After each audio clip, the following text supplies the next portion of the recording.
Hi. We start at 7 o'clock now. I'm gonna hang out for a while though, because I don't want anyone to be sad because they didn't realize we started at 7 o'clock. So, because it's the first week, we can start. Like, we're starting right now, but like, we won't start until 7:30. Does that make sense? Hi, Dustpan Luann. Welcome. Hi, Ben Byer. Hi, Riley Jones. Hi, Lemur Banana. Hi, Hagrid likes motorbikes.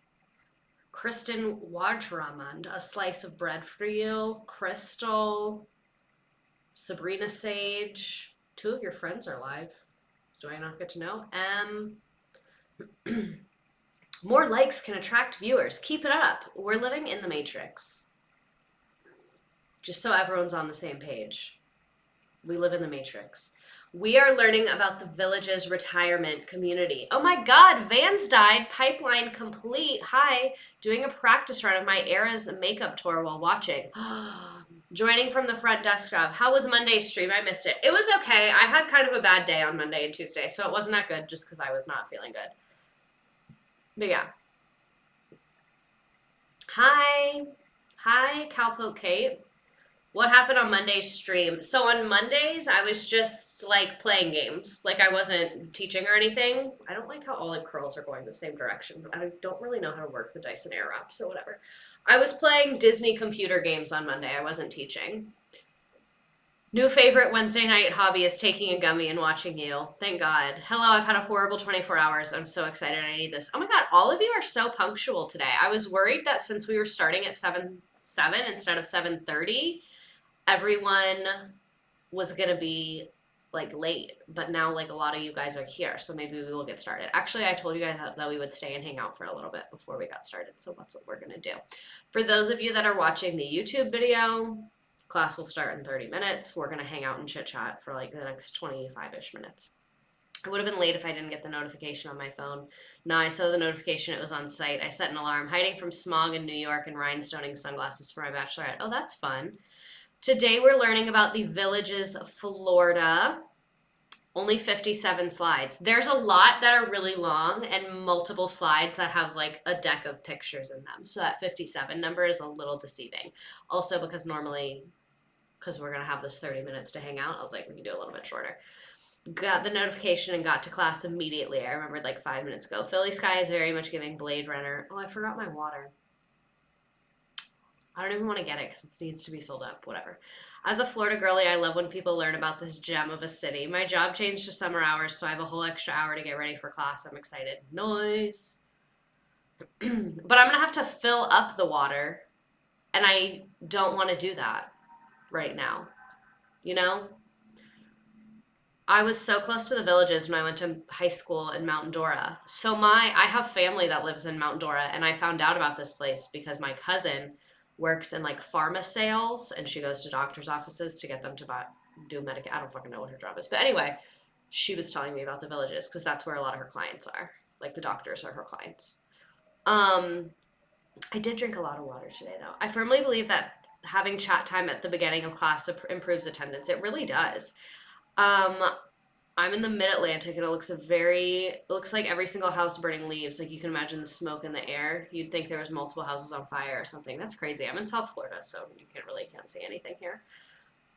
Drug sale people confuse me. It's a very confusing industry. Seniors college. Ron DeSanctimonious really took Florida's PR manager out back and pulled the trigger. Have you read/watched Dope Sick yet? I have not. Today's Wednesday. I'll be back in half an hour. Do we want me to just start right now?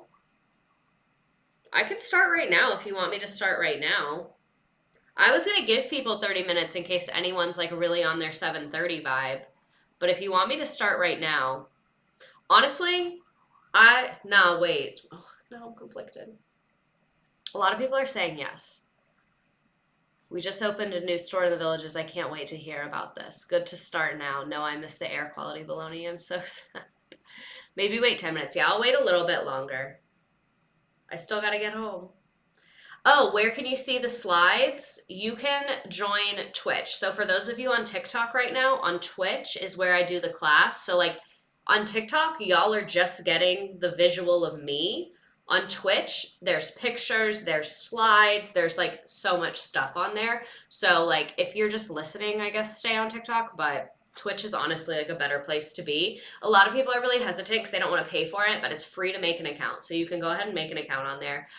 Today's topic, hi Lauren. Today's topic is the villages in Florida. We'll be talking about the retirement community in Florida. And there's a lot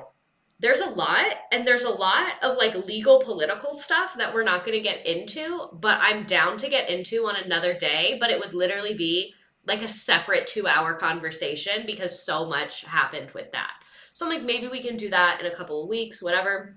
We'll see. 100% worth it to download Twitch just for this stream. Thank you. Downloading right now. Thank you. Once a teacher, always a teacher. I'll be teaching till I'm in a shallow grave. I've been so stumped about what to watch lately. Your streams always give me the best ideas. Good. I just moved out of TV area after living there for most of my life. I'm living for this. Your hair looks great. Thank you. I don't like that all the curls are going the same direction because I don't know how I've had the air wrap. It was a gift and I never use it just because I don't have that much free time. But I was playing with it yesterday and I like it. It was easy. And so this is what I'm shook at is I did it and normally I never do my hair because my hair does not retain, like my hair does not hold at all because it's really long. So if I curl it, the weight of it, the curls just fall out immediately. So that's why I never do it because TV, the villages. So that's why I never do my hair because it just is good. It's going to look the same in 15 minutes. I'll straighten it sometimes and it'll stay straight, but it does not stay curly. So I kind of air wrapped it for fun and it was like curls, they were bouncing, we were good. And then I drove to my boyfriend's house and literally we live less than a mile apart. It takes me like 10 minutes to get over there. Love traffic that it takes 10 minits to go 1 mile. I should honestly be walking over there. But anyway, so I get there and I'm like, oh, the curls are like already so down. But then they like low-key revived themselves. And now it's been multiple days. So I don't know. I couldn't do shit with my hair when I lived in Florida. My hair's always been like this though. Florida humidity. I just get so sweaty at night. It goes back to my natural swamp waves. I get so fucking hot in the night. Ooh, good question. Do you ever regret leaving teaching? I'm not going to use the word regret because I think leaving was what I needed to do. This will be good to talk about for our late people. We'll get started in like 5-10 minutes. So I think leaving is what I needed to do. For partially because I was in a really toxic environment, which I think could have been solved by going to another school. Oh my God, you work in marketing for the villages? Olivia, you need to stay here the entire fucking time. I just want you to know that. But anyway, I think I could have solved the toxicity by going to another school, but what I would not have solved by going to another school is I just like, I don't want to say I didn't have like self-esteem in my career, but I just hadn't really like done other stuff. Like I had worked at a hotel for a long time, but I had never worked in like business. And so I didn't feel like I was as smart as those people or as qualified as those people. And I didn't feel like I could like do things on my own. Like if you were like redacted, we want you to create this training for teachers and then go facilitate it at multiple schools. I didn't feel like I could do that. I was like, I wouldn't even know how to go about that because I think I just really idolized people in business and thought they were a lot smarter than they were and in corporate and all of that. And so going and leaving and working in a corporate environment taught me so much. And the main thing that it taught me is that everyone is really fucking stupid. So if you have an idea, do it. Like, and people want to hear from you. Like the amount of people that make millions of dollars a year that have asked me the stupidest questions and then also asked me good questions and like wanted to learn from me and like wanted insight from me just showed me that like I am capable of a lot more than I thought that I was capable of and that it's not nearly as hard as you think that it is to like go out and to do things. And then I also learned a ton about like I learned how to be a better public speaker. I learned how to give engaging workshops. I learned that it's not that hard to throw that stuff together, and that being up there without a plan and just seeing where the conversation goes is also fine sometimes. And I learned like how and like technical skills. Like I learned HTML coding. I learned how to make slide decks really, really quickly. I learned how to use spreadsheets a lot more. I learned how to use a lot of new programs. I learned so much about real estate. Like being in corporate is teaching me so much, even though I like high key hate it. I'm just learning a lot. And so even though I know that it's not for me forever and I'm not passionate about it. I don't feel fulfilled at the end of the day. I don't think I'm making a difference in the world. None of those boxes are being checked, but I think that it's okay because like at different times in your life, you're going to get different things out of different jobs. Like when I worked at a hotel, I learned a lot about conflict resolution and how to deal with crazy people and like how to like work through physical pain and like a lot that I didn't get out of. You know, like you just learn different things from different jobs. So it's not that it's a bad thing that this isn't fulfilling because that's just not a box it's checking, and it's checking a lot of boxes that more fulfilling jobs don't check. And so it's definitely not going to be something I do forever. And I do think I'll go back to teaching one day, but I'm not going to say I regret leaving teaching, to go back to that question, because even though I'm probably going to go back and end up in a classroom again, I think that me leaving will make me a better teacher later. And I think that that is true of everyone. I think like going and having different experiences, you just bring a better version of yourself to the table for your next experience.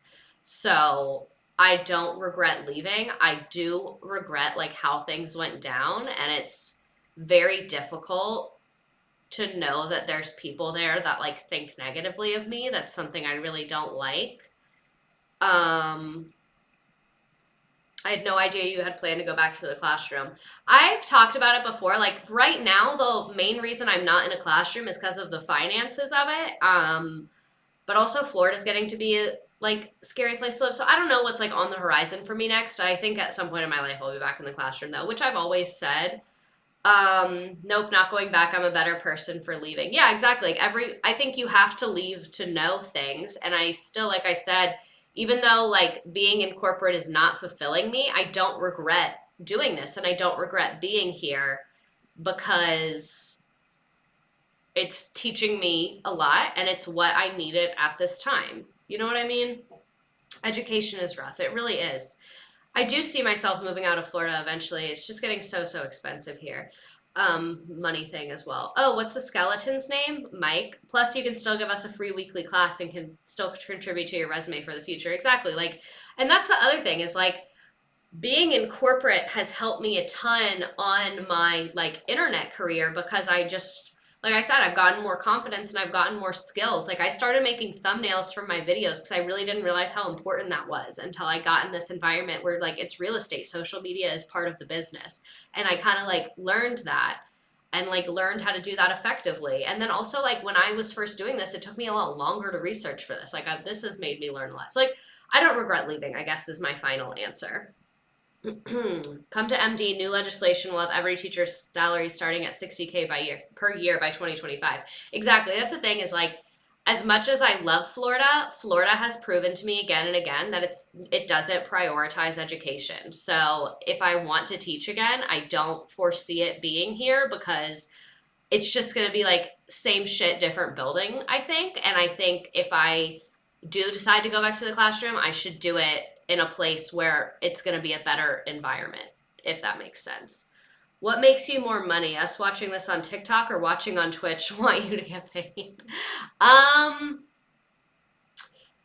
Hard to say. I would say Twitch probably. So, okay, so here's the answer. Let's talk about how I make money from this. So it's free to watch the class on both TikTok and Twitch. I make money off both TikTok and Twitch. On TikTok, I'm in the creator fund. I don't make very much money off of it. I would say it's like around between like 170 to 200 a month. But for the last couple months, I have not been great about posting as many videos as I would like to. So there's been months that I've been consistent and I've made a lot more. Sorry, I can't stop burping.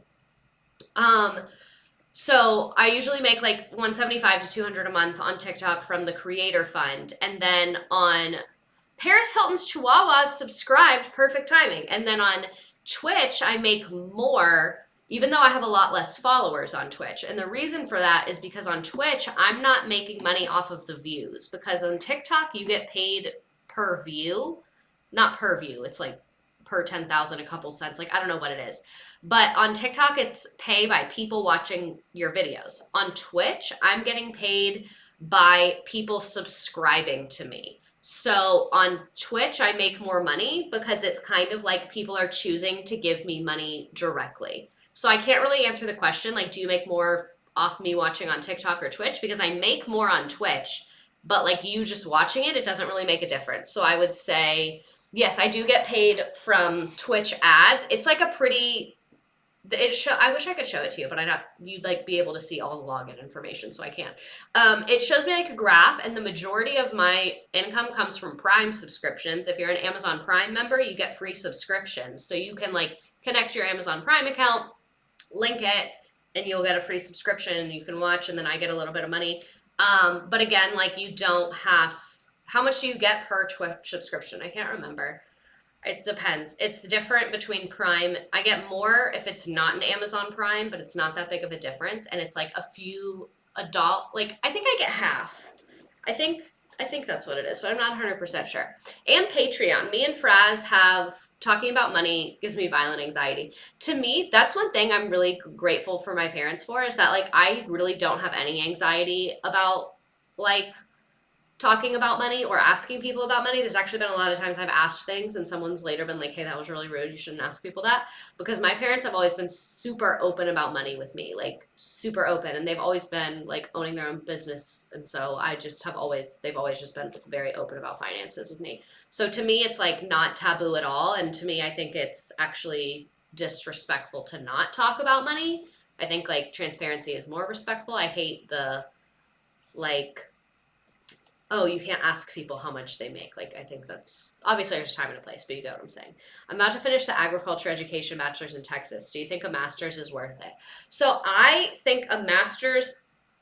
So let me backtrack a little bit actually. Education, we should just be able to go learn because we love to learn. It should be free. That's my stance. But it's not. So because it's so expensive, I think you need to look at particularly graduate school as an ROI, which is return on investment. So if you have family money and they want to pay for it and you think you would have a good time, go. Like if you have someone that wants to pay for it and you think you would like it, go. Absolutely. If you have a job that's willing to pay for it, go. Like if you have someone willing to pay for you to get more credentials, do it. Like absolutely take advantage of that opportunity. I think if you are going to pay for it out of pocket, you need to know that you're going to have a return on your investment, whether that's a position, whether that's monetary. Like if I invest $10,000 into getting this master's, I will make $3,000 more a year. So it'll pay for itself in X number of years. Like I think you need to work it out on a very math level. If you're paying for it out of pocket, especially if you're going into debt for it. So I would say I think it's worth it, but try and get like a company to pay for it. Finbar, thanks for subscribing with Prime. I don't want to talk about money culture. Literally had to go to grad school for my teaching license because couldn't afford to just do the licensing classes. In most fields outside STEM, post-grad is not worth the money. That is true. Like I was going to go get, before I left teaching, I was going to get a master's in education technology, but then I looked at it and it was going to cost me, what else do you feel grateful about for the way that you grew up? Love that they were open. Hold on, let me answer this question. I'm going to answer that question. What was I about to say? Oh, I was going to get a master's in educational technology because I have a grant that I still haven't used. Not a grant, but like my parents put aside money in like an education fund and I haven't used all of it because I got a tuition waiver for undergrad. So not a grant, but I have to spend it on education. I can't spend it on something else because it's technically not my money. But anyway, I was going to use that and go get a master's degree, but then I looked at it and I was only going to make $900 more per year in my teaching job. So I was like, that's really like a waste of my time and a waste of this money to go get a master's in educational technology because like it's not even worth the time. Like even though it's not my money, like no. Like literally no. So yeah, that's why I don't have one. And I thought, like, I have this money. It's not going anywhere. I should wait until I have an opportunity that is going to have like a bigger impact on my life. And that's also how I felt, is I was like, when it comes to education technology, it's always going to be changing. So I feel like that master's is not going to, like, what I learned is not going to be relevant in 5 years because everything's going so fast. So I was like, I'd rather just teach myself stuff with YouTube and be always up to date and then use that for a different program that maybe has like that's my logic. Okay. I'm glad that we had a full 20 minutes to all hang out together. Now we're going to talk about the Villages, Florida. Welcome to my freaking class. So, for those of you on TikTok right now, if you would like to see the slides, come on over to Twitch. It is free. I'm a Walmart parking lot on Twitch and on TikTok. So, what the fuck are we learning about today? We are learning about the Villages, Florida. If you do not know what the Villages is a very nice retirement community. It is not a retirement home, it is a retirement community. These people live in their own houses. They're not all in the same building. And a lot of them, it's not like medical care that they get there. I mean, they have doctors there, but it's not a nursing home. These are just people that are living with two consumer cellular stories. Oh, I don't think that was for me. Anyway, so what the fuck is this place? The Villages is a census-designated place in Sumter and Marion County in Florida. It shares the name with the broader master plan age-restricted community that spreads into portions of Lake County. So this is in Central Florida. The overall development lies in Central Florida, approximately 20 miles south of Ocala and 45 miles northwest of Orlando. And as of the 2020 census, the population was 79,000 people. Is it a sundown town? So, was looking into this. I cannot stop burping. I looked up like Villages, sundown town, Villages, racist. I think it's like, I don't want to say it's too old to have racism because it does have racism and it's like almost all white people, but I couldn't find any old examples of sundown towns because this didn't really exist until like the 80s and it's like a white country club community. So I don't think it's a sundown town in the context that we think of what a sundown town is. Does that make sense? So, like, yes, it's all white people, but it's not a sundown town in the way that a lot of small southern towns are historically. So, my answer is kind of. It's a regular old white people racist, not historically regulated racist, because it wasn't a town until after segregation had ended. Diana's, thanks for subscribing with Prime. I can't imagine a worse town, though. Yeah, exactly. Before the 80s, they were just known as towns. Still probably has ties to racism, but not necessarily sundown. Exactly. Where you can find white folk in the US, you can find racism. That is unfortunately very true. My boss works remotely and lives in the Villages. I found out that mine does too. So Miss Girly Pop, if you are watching this, I hope you had a great day today. I hope you have a great day tomorrow. And I found out that you live there after I was already half done with these slides. So I just decided to keep going. Because I don't really give enough of a shit to start over. You know, I was already like 30 slides in. I had already made the promos. It was out of my hands at that point. Sorry, girl. So if the other employees are watching this, I'm not telling you that she's a part of this. I'm just telling you that's where she happened to chose to live. I don't even have my phone. I don't even... Stop. You just said she's getting called and it's not her, but someone's calling me. Oh, I just realized you can see my debit card. Oopsies. But yeah. If the shoe fits. Is she doing the loofahs or not? I will say I have never seen a loofah like near her, but I've also never been to her house or seen her car, so. Hee. Called in unexpectedly. I've never seen a loofah near. I mean, I don't know. Does she like pineapples? I really don't know this woman. Like, I barely know her. I think you need to track her car down. She lives far away. I've met her in person like once or twice, I think. I have a family living in the area, but not the Villages. It's wild driving past. I love when I'm driving on the turnpike and I get to go underneath their little golf bridge. It's my favorite part of that drive. Imagine wearing ripped jeans and walking around one of these neighborhoods. Don't even get me started. Okay. So, this is straight from the source. This is from the Villages website.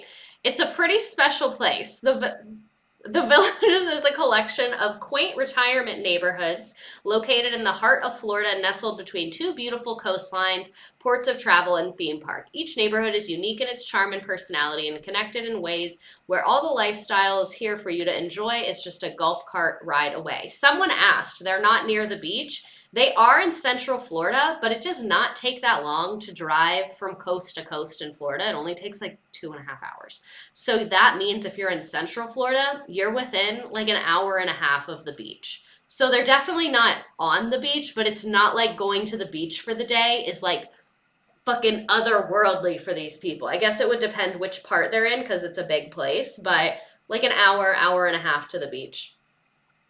Half of them are awful and the other half are cool. Florida is a skinny queen, exactly. So like I'm in Miami. It takes like 2 hours and 10 minutes to drive to Naples, which is just like on the west coast of Florida, like directly across. So they can't be that far away from an ocean. This device. So here is, and again, for those of you on TikTok, you have to come to Twitch. That's where you can see the videos. That's where you can see the slides. All right. Here's their video. This is the lifestyle preview plan. I was gonna get into this, but you cannot find like the information about the different plans and how much they cost unless like you give them your information and request it. And I really just didn't want these people to call me for the rest of my life.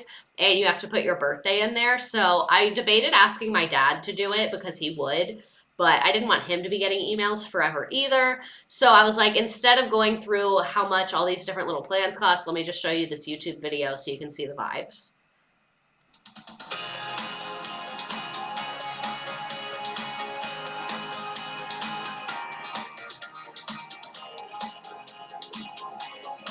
So when I say plans, what I'm saying is like you pay to be a part of this, like a kind of like a HOA country club fee, and there's like different levels depending on what you want. But again, I don't really think that's that relevant. Here, I can look it up and see.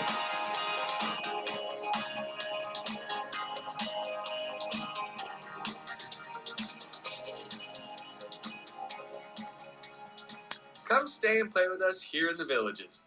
We'll see you around Florida's friendliest hometown.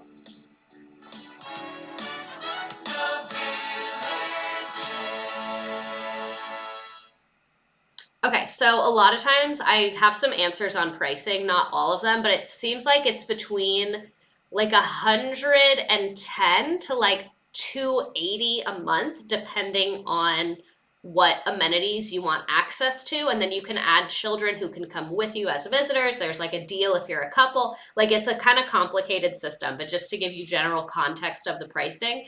And then usually, I don't know if this is how it works in the Villages, but this is how it works in a weird country club that my parents live in. You also pay when you buy your home like a buy-in fee. So let me see if I can Google and find how much that is. How much is the buy-in for the Villages? Yeah, I can't find it. Yeah, I can only find the monthly amount. I don't know if they have to do a buy-in fee of some kind. But anyway, it's not wildly expensive, which we will talk about in a second.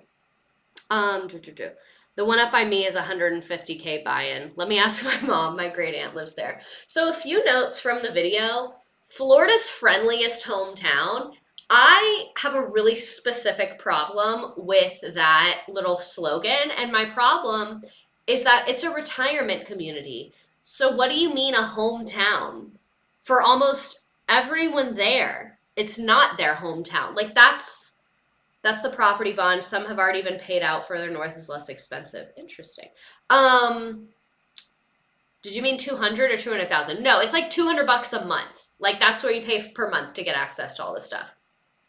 They're very serious about visitor passes and who can use the amenities too. Exactly. And if you have someone visiting you, they can't stay more than 30 days because they're not old, and we can't have any not old people in here. It's the last home they'll know. So yeah, I don't like that it says friendliest hometown because it's not their hometown. It's literally not. They lived somewhere else and then they retired here. It's not their hometown. $200 for a swinger membership is crazy. Honestly, if it wasn't for old people and they didn't do the swinging, I would pay $200 a month. You see this fucking, like the walking trails, the pools, the bars, like that. I can think of a lot worse ways to spend $200 a month. You have to be 55. So I was going to show you more videos, but they were all making me really homicidal. So here's just like a preview so that you can kind of see the vibes there. Making a splash at water volleyball, learn to kayak, family Easter fun, running on the square, executive golf. You guys can kind of get it. It's like the Golden Girls. So this is kind of what we are already getting to. How much does it cost to live there? So you have that monthly, that's between like 100 to 250, kind of depending on how much stuff you want access to. But let's look at the home values. I cannot stop burping. Oh, I drank 2 Dr. Peppers before this, that's why. Really in my real estate era right now. So the median listing price was almost $400,000 and the median sold price was about $370,000. So that is not insane pricing. That's not crazy to me at all. These are pretty reasonably priced homes. But again, you are in Central Florida, not near a major city. You're 45 minutes from Orlando. So that's not far, but you're not, like, I'm not surprised it's not that expensive. Property values just aren't that much in this type of area. Lovely Ams213, thanks for subscribing. I want to see that $3 million home. So we're going to look at some homes. So you can kind of see a map. This is like the general area. You can see lots of lakes, whatever. Let me open this in a new tab. Villages, Florida. Okay. Loud! That is so much closer to me than I thought. Leedle Yeedle, thanks for subscribing with Prime for 5 months. I would have expected bigger numbers. LOL, you can literally not find a goddamn affordable thing in my town. Exactly. So this is like the blue is kind of the barrier around it. And then let me zoom out so you can kind of see where it is. My computer sounds like it's about to take off to the moon. So you can see like there's Orlando, there's Daytona Beach, here's Tampa. Like, yeah, this is not going to be super, super expensive over here. Is that Bob's Burgers episode based on the villages? I believe so. And then you can see if I zoom in kind of some of the different prices, and we're going to look at a couple specific houses. I picked like a couple of different price points. And let me zoom in a little more. So you can see like the prices are less out here and they're more in here. I think this is where a lot of like the recreational stuff is. You can see, I bet that's something. Yeah, you can see there's lots of these little green things, which I bet is golf trails. Yep, this looks like commercial. I bet this is restaurants and stuff like that. Here's this Sunset Park. Like it seems like this is kind of the hoity-toity area of the villages. Did I just download Twitch and make an account just for this? Yes, what do they call it on Broad City? Yes, it's in Broad City too. So let's go house shopping. We're gonna start cheap and then we'll get more expensive. So this home, being a real estate agent is not that hard. I can do this. How are old people supposed to run away from gators in those lakes? They don't. Why didn't my thingy work? Stop, I'm gonna cry. My link isn't working. I'm getting so mad. I hate when this happens. I literally pulled all of these and specifically took the share link. I can pull the address. 721 Oggle Way. Unless it's sold. Okay, there we go. Oh, it's up for auction now. Interesting. That's why I couldn't find it, I bet. But anyway, this was up for $100,000. So you can see this is a good house for $100,000. Again, if this was not in the Villages, I would buy this. Very dated and kind of small, but still not bad. 2 bed, 2 bath, 1,400 square feet. Again, very dated. Someone probably died in here. That's kind. I also didn't look at these pictures in advance, so you could get like my true reaction. Can you even see this? Yeah. This is very cute. I'm very obsessed with the purple. Oh, I like the purple. Oh, with the little lion? Who lived here? Who lived here? Because I like her. More purple. I live on Long Island. A literal crack house is worth more than that, exactly. The purple is giving friends. Exactly. So you see, it's not an expensive place to live. Why would this be $750,000? Breakfast at Tiffany's, thanks for subscribing. What's with Florida grandmas and purple houses? If you don't have taste, just say that. Just say that. If you don't have taste and you don't like the purple living room, that's your problem. So yeah, this is the house, like we said. Oh no, not the person in the mirror pic. This is my real estate pet peeve, is when I see the fucking agent in the mirror pictures. Immediately no. Elder gaze. So I already had enough slides, but I was reading about there's some lesbians there, and they basically said that a lot of people are homophobic, but that it's gotten a lot better over the last 10 years, and that there's more and more gay couples moving to the Villages, and that they really think it's moving the right direction. I just want to give you like a Spark Notes version really quick. But anyway, I love this. Primary bedroom. I love a curtain in the shower. Let me get some mildew while we're at it. I would watch the shit out of you reacting to Zillow Gone Wild. I actually used to do that at first, but then I got worried because I work in real estate. One time I was making fun of a listing, and I realized the listing agent was a part of the same company that I am, and I was like, oh, let me not do that, and it scared me. But now I don't really care, so maybe I'll do it again. Let's do that after this. Why do they have a curtain when there's a shower door? For the aesthetic, obviously.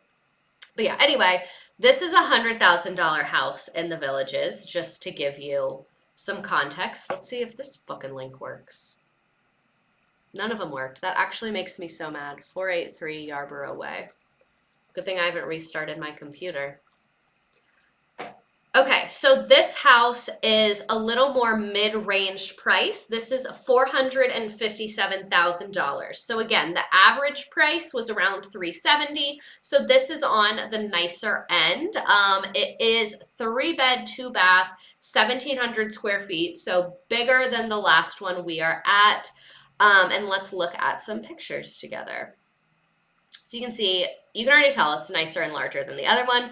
Loving this front patio moment, living for that. Not loving the inside. The HOA is only $189. Yeah, so that's what we were saying. The Property Owners Association, like to get access to everything, it's only like $200 a month. I'm not sure what you have to pay as like a buy-in. We're having trouble finding information about that. Okay, but here's the house. You can see. I don't like this one. The purple one was better. I have a lot of hatred for this home. $457,000. That could get you one room in Massachusetts. What does Redacted do in real estate? What do I do? I'm an internal person, so I don't talk to the buyers or the sellers at all. I talk to the agents. So when the agents need help with their computer, that's me. So I teach them how to like make graphics to post on social media. So like I'll show them how to go on Canva, upload the picture of the house and put like just sold. Like I show them how to do that. And then I show them like how to use the little touring app to like set up home tours and stuff like that. I show them how to convert Word to PDF. That's me. How much does this pay? I make $34 an hour, which is $65,000 a year.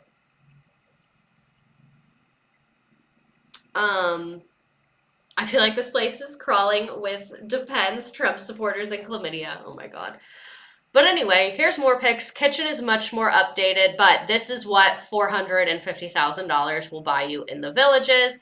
And then let's go ahead and get to this one. Someone said the slashes at the end might be fucking with it, so let's try that. You were right. Thank you.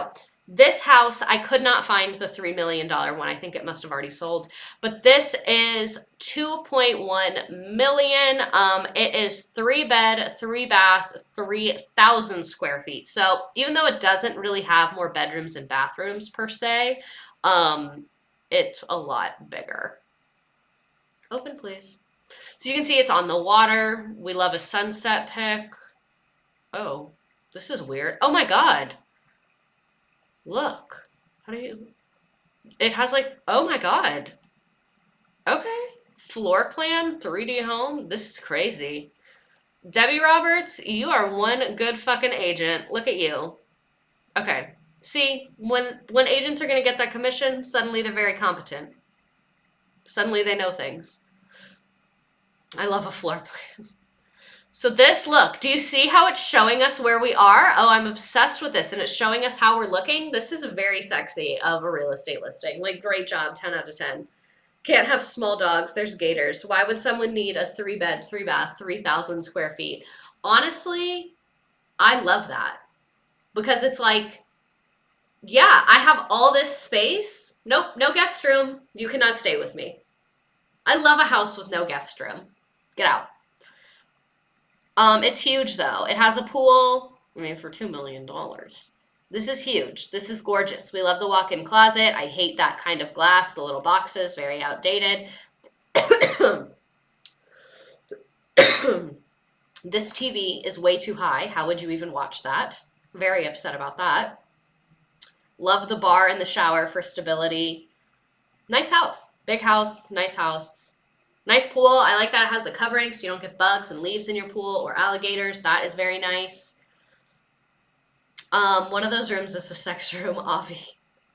I like this pool a lot. I don't like that they don't have a hot tub. I feel like if you're going to put in a pool, why would you not put in a hot tub? It seems pretty like an obvious choice to me, and you clearly have the space for it. Like you literally just going to put it right there, but it's fine.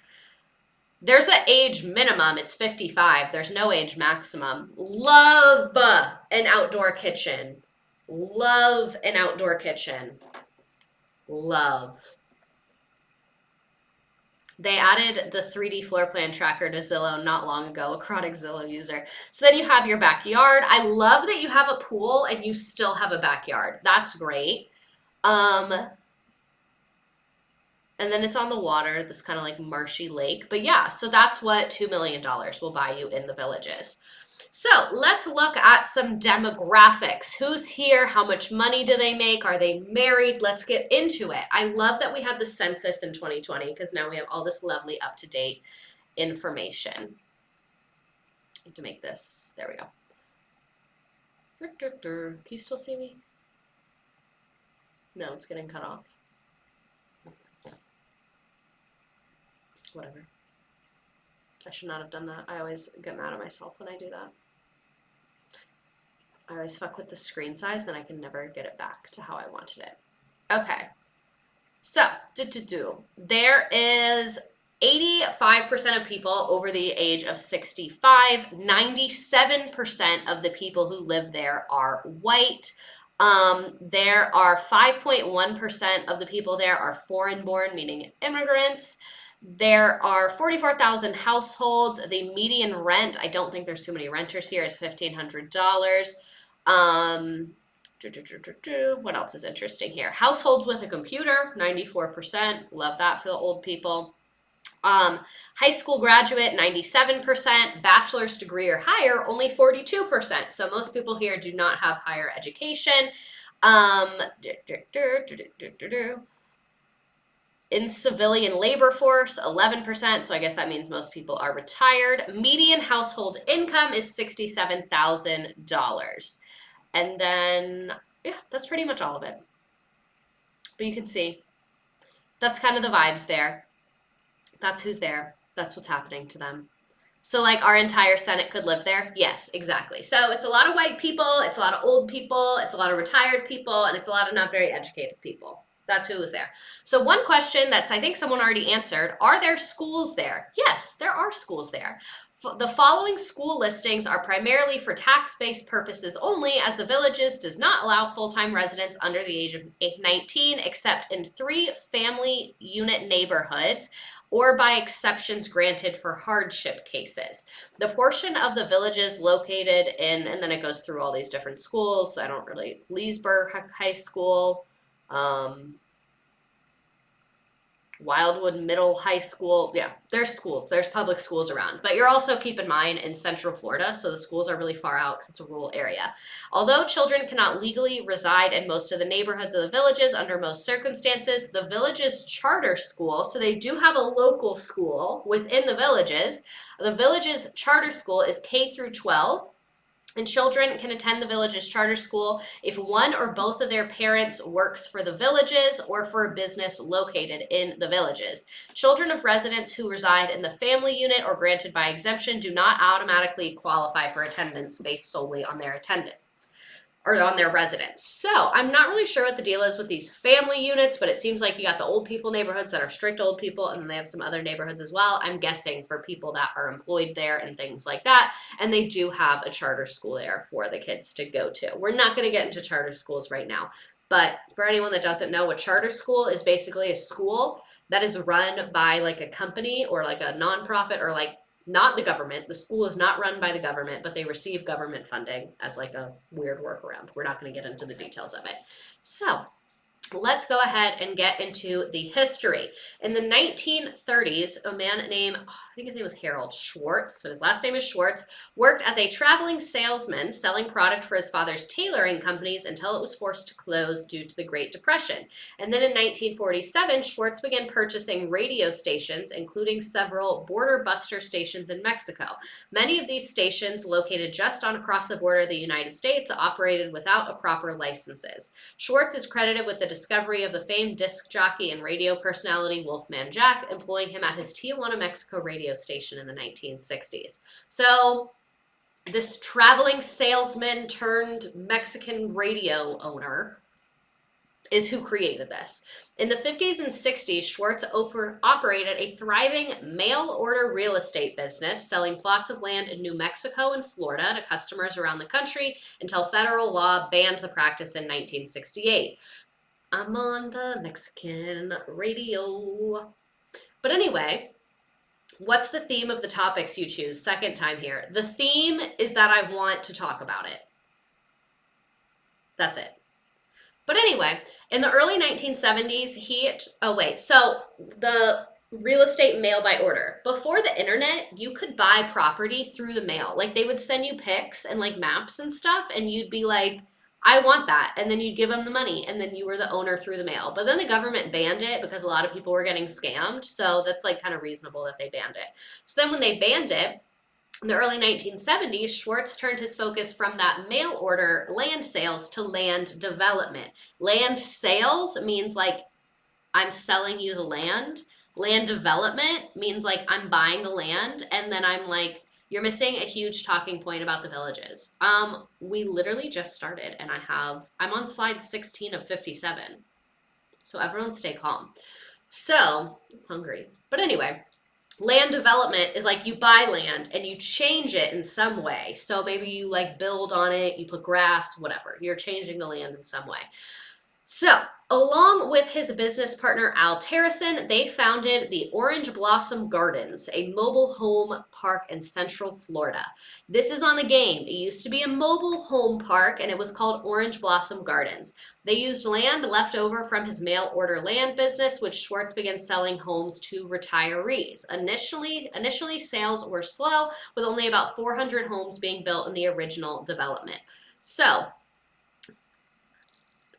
XOXO, no disrespect. Okay, I was scared for a second because I was like, if you think I'm going to skip over the sex thing, I'm not. In 1983, Schwartz was unsatisfied with the progress, so he bought out his business partner, Terracin, and then brought in his son, who was an advertising executive, H. Gary Morse, as his business partner. And then Schwartz and Morse, I don't know why they have different names, if that's his son. But anyway, Schwartz and Morse, that sounds like a scam. Schwartz and Morse increased sales at Orange Blossom Community Gardens exponentially and created interest in the growing community. So here's an ad. I don't know when this is from, but it is from the Orange Blossom days. So you can see it says Orange Blossom Community Garden, and then it's like a mobile home. Beat the high cost of living. Beautifully furnished 2-bedroom perma mobile home for $12,000. $12,000? I need a time machine and I just want to go back in time and buy a mobile home and just live. That's all I want. I just want a house. Let me text my boyfriend right now because I want to buy a piece of land and literally just put a mobile home on it. Because, like, I'm Gen Z. Home ownership is not in the question. I do not think I'm going to be able to go out there and just buy like a traditional house. That's just not in the cards. But they make nice mobile homes. I think my mother might murder me. She's very elitist in some ways. And they have ones that are pretty on the inside. I don't want an RV.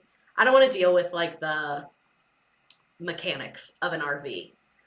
But I really think like I'm just gonna buy a mobile home. Like fuck it, we ball. You know, maybe I'll move to the villages and just live in a mobile home.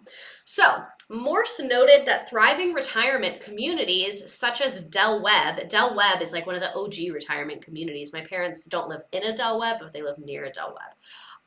They offered numerous well-maintained amenities to the residences. So he was like, guys, people aren't just gonna move here to live in a mobile home and fucking stare at each other. We have to offer them some shit. We gotta have pools, we gotta have golf, we gotta have restaurants, they gotta have cool shit. So they also had to diversify in nearby commercial development. So Morris began to upgrade this development significantly and their sales improved by the mid-80s. So Schwartz began to buy large tracts of land near Sumter and Marion counties for future expansion. By 1987, they had $40 million in annual sales. They added pools, a country club, and another recreation center with its own restaurant and 18 more holes of golf. They had trouble recruiting retail and service providers because the place was in the middle of nowhere. So members of Schwartz family opened up a gas station, a liquor store, a restaurant, and a laundromat. That's all you need. That's all you need. Give me a gas station, a liquor store, a restaurant, and a laundromat, and we are good. I cannot reiterate how good we are. Absolutely. Where was I?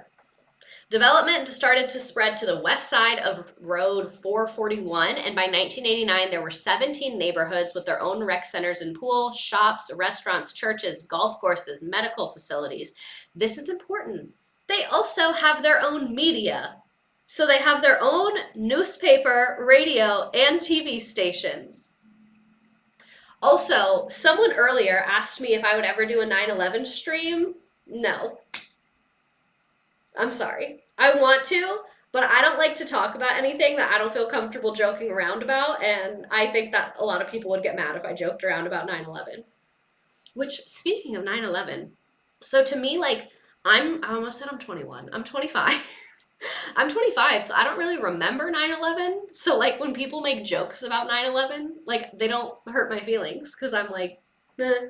But my boyfriend's older than me and grew up on Long Island, and, like, so, like, really affected him. And so, like, one time I was joking, and I was like, oh my God, you're, like, probably really traumatized about 9/11. He was like, yeah, it was really scary. And I was like, damn.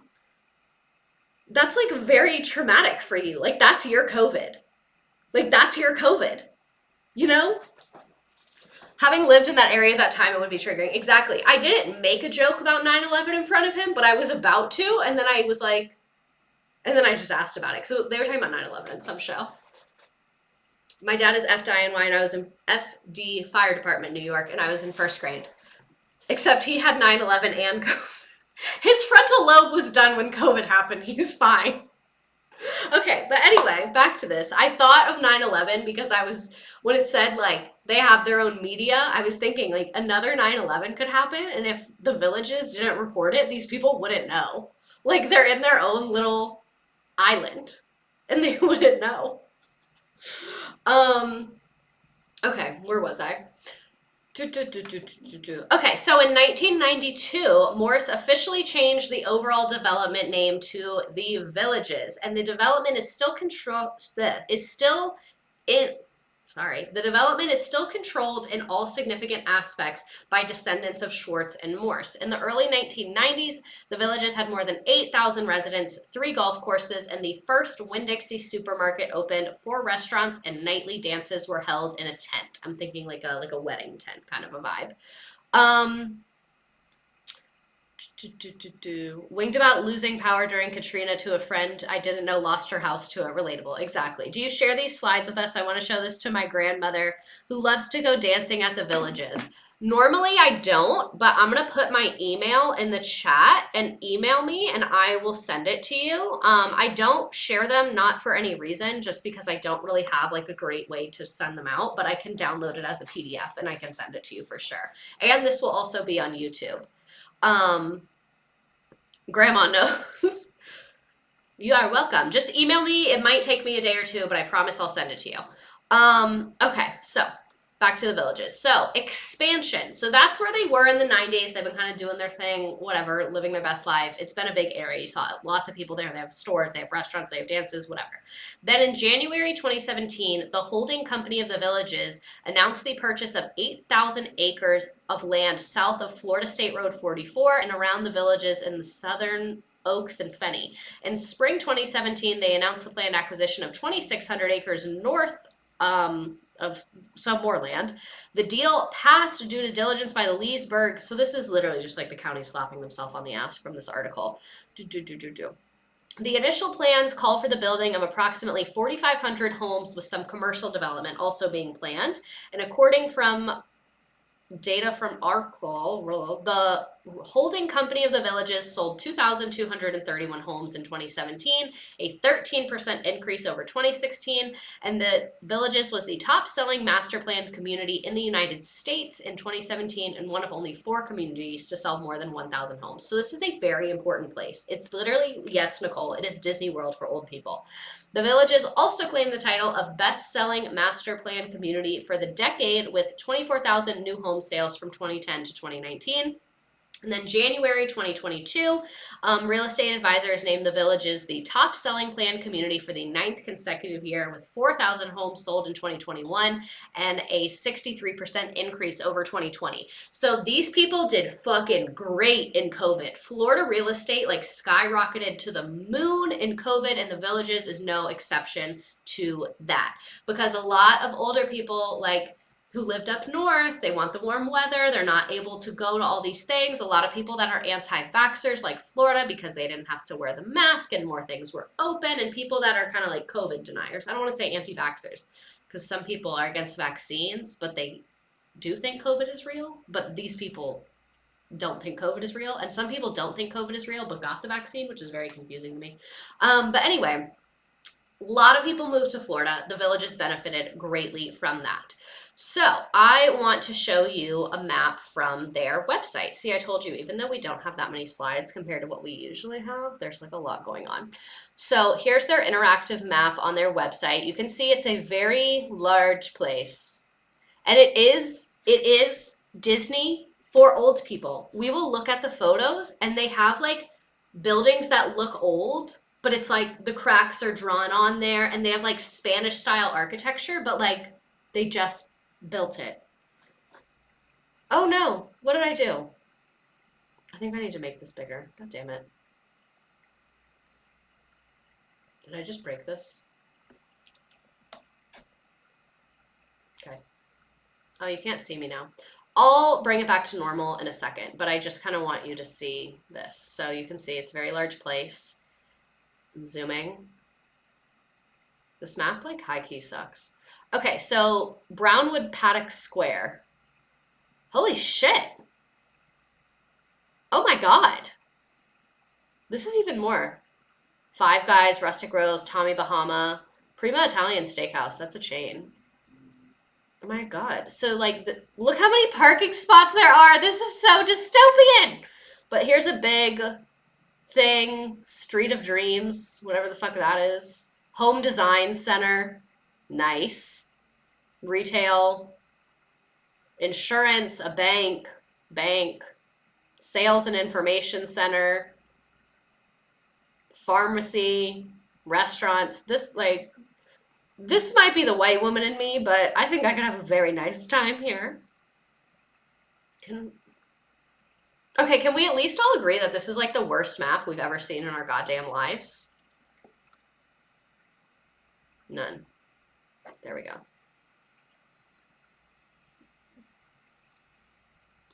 How many accessible parking spaces do they need? My mom remodeled her house after Street of Dreams. Stop. I'm so mad at this map. So that was the Brownwood Paddock Square. Let's go to this. Another one. Lake Sumter. I think this is one of the expensive houses we looked at, was like up in here. So again, another area with lots of parking spots. There's that Winn-Dixie. There's urgent care. We've got another bank. This seems like a lot of medical stuff over here, but also restaurants and shopping. Thai food. We love this. A boardwalk. Show me the pictures. Schedule. There's an event calendar. What? Okay, clearly these people's website is not great, but you get the picture. You get the point of what's happening at the villages. There we go. I can make this small again.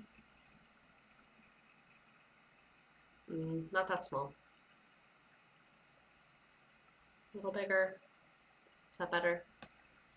You can tell their websites were made by an old person. No, I don't think they were. I don't think an old person could do even that good of a job on a website, probably, but maybe they were. I don't know. But so I don't think their websites were made by an old person, but I don't think that they are investing all of their time and energy into the website because their target audience is not going to be able to figure this website out. So they probably have really good print materials. And that's why they're really successful, because they know their audience and they know what these people want. I digress. So what's the vibe there? 100,000 souls over the age of 55 live there, packed into 54,000 homes spread across 32 square miles, greater than the island of Manhattan. It is a big place. Residents live in subdivisions with names announced with Baroque stone signage. There's Village de la Vista, Village of Samora, Harmswood of Bel Air, Village de Mar is located in proximity to 2 retention ponds. The houses are packed so close together you can hear the neighbor flush. All the roads are country roads. Anybody can pass in and out of the villages, but there is security checkpoints that provide a sense of exclusivity. So you can there's no gate. There's a security checkpoint with a security guard that goes, hi, hi, hi, hi. And a lot of the people that live here have jobs. This is not a predominantly super rich community. So a lot of the people work here. Like, a lot of the people living here and enjoying it are also working here. Maybe they work retail, maybe they work as a receptionist at a doctor's office, maybe they're a doctor here. Like, a lot of the people live here. The gates open with a push button, no codes. Exactly. It's security theatrics. It's not actually gated. Anyone can drive through these communities. Residents can play on one of 40 courses every day for golf. Happy hour begins at 11 a.m. I'm telling you, like, if it was not old racist people, I could really live here. Like, this could be me. This could be me. Musical entertainment can be found in 3 town squares 365 nights a year. Old people love live music too. And it's landlocked, but somehow still feels coastal, and there's no visible poverty or suffering. There's 0 litter or dog shit on the sidewalks and hardly any crime. So you can see why people like it here. Margaritaville, 11 a.m. It's an all-inclusive resort. No, it really is. I live across the street from the villages. My teens work in the villages. It's interesting. Some gates require you scan a key card. I love how so many people are familiar with this. Also a lot of pressure to not fuck this up. But here's some of the pictures I wanted to show you. Sorry, I can't stop laughing. Look at their little golf carts. This is so funny. It's literally old people Disney. It's old people Disney, and I'm so happy for them. Here's them dancing. Look at their little fucking, what is this called? Portico? I don't know. Gazebo. That's what it's called. They're dancing. I like that they have plenty of seating. Here's a pic of one of the houses, St. Catherine Cottage Homes. I could live this life. Again, if it was not for the old racist, this could be me. The little golf cart parking spots. It's Disney. Do you see what I mean that it's literally Disney? My in-laws and grandparent in-laws live there. Look how cute it is. Look at old people Disney. Here's the houses. They are very close together. That article was not lying. They are very, very close together. Here's the old people playing sports and they're playing volleyball. Your future job will be making a not racist villages. Oh my god. Oh, if you want to see the pictures, for those of you on TikTok, you have to come to Twitch. That's where you can see like my slides and the videos and all of that stuff. Here's some people hanging out in their driveways. Look at that, in a nice little circle. Here's another house, very gorgeous. This looks like a good fucking time. They're dancing. This is not, the boomers will be gone by the time we get there. Racism will never end when people die. I just want everyone to know that. The old people dying is not going to fix it. Here's another house with a golf cart. Again, live music. They love the live music. Look at them dancing. Ugh. Look at them complete the pipeline for pictures. Everyone on Twitch is telling y'all to come to Twitch so you can see the pictures. I'm a Walmart parking lot on Twitch. Sometimes the block parties get too big. Imagine the police having to come shut down a block party. Look at this. You are not going to look at me and tell me that this is not old people Disney. That was the perfect way to describe it. It's literally like a fake little rustic old west town. And this is like stadium seating. And they have little performers here. And then here's like an old cottage house thing. And look, there's like a band up there. There's dancers down here. Like old people Disney. Main Street, USA, exactly. Again, houses very close together. Their motto is literally Disney for seniors. This is going to be Atlantis. It's in Central Florida, so it'll be underwater, but not nearly as soon as like Miami will. What are the HOA fees? Like $200 a month. And then you can see this I thought was interesting. This is all the doctor's offices there. They have a Sam's Club, which is nice. But look how many doctors and health facilities there are there. And then here's some pictures of them. The Villages Health Specialty Center. And then here is the UF, University of Florida Villages Hospital. And then all about hearing aids. But you can see it's done in this like Disney-ass architecture. Like this is a new building. This is not what things look like. California will be Atlantis first.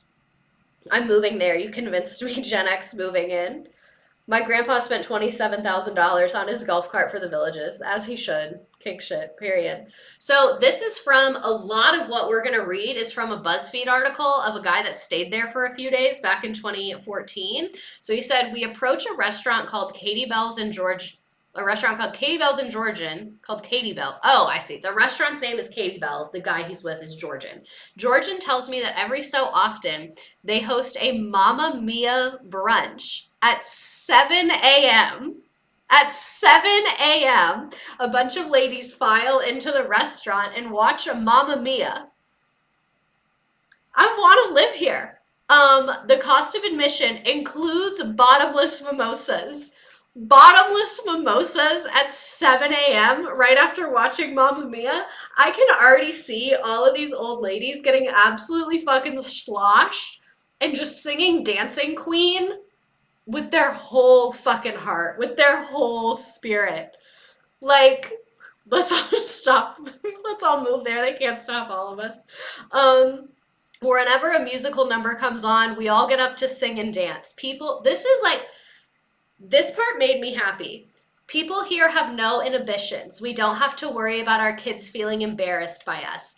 Like, I'm actually gonna cry. Normally, I'm not like an old people are cute person, but I just think everyone should have like the confidence and the freedom to do whatever the fuck they want. And it makes me really happy that these old, I'm literally crying. It makes me really happy that these old women get to sing and get wasted and like listen and like watch Mamma Mia together, because like these women have lived through so much like sexism, and a lot of them have probably never experienced like that kind of like sisterhood with each other, because like women's joy has like not been valued historically. And so like I don't know, it just makes me really happy that they get to experience this. And now I'm crying. Like it's just really nice for them, and I think that everyone should have this, and I wish that the whole world was like this. Like think about how many of the women that live here probably worked for years and like their husbands are assholes, their kids never said thank you, they worked and they worked and they never got to take care of themselves and they never got to do things just for themselves. And like I just love when women get to do things for themselves. And so the fact that these old women are like getting bottomless mimosas and having Mamma Mia brunch, I'm like, you fucking deserve that. You deserve that. Like have the time of your life. You I need to stop crying. I got my period today, so I think it's just like, it's like a lot going on. We should do streams on the history of women's joy. I don't know if I can handle that. Why are you crying? Because I'm happy. I'm happy for them. Julie is away. Thanks for subscribing. I'm happy that the old women get to have fun. I'm happy for them.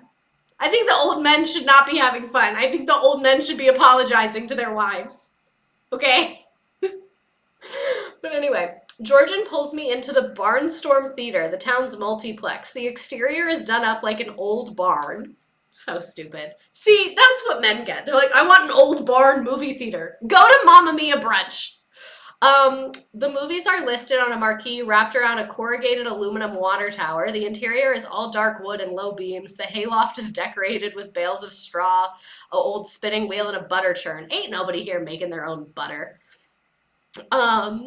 Let's start a Golden Girls community. Georgian gets misty and says, it reminds me so much of my grandfather's barn in Oklahoma. So again, like, they know their fucking audience. Just as someone who really likes, like, hospitality and, like, experiences, and I think that that's, like, a fun industry, the Villages is fucking crushing it. They said, we got a bunch of old people from the middle of nowhere across the U.S. Make this look like an old barn. They'll love it. And now this old man is like, reminds me so much of home. Obviously, they're going to eat this up. So, who are the villagers? Who lives here? Here are some examples. Patty is a former school administrator. Her ex-husband wanted her to move back up north after he left her for another woman, but instead she bought her own villa and now lives across from Route 466 from him. So you can see the drama. The drama.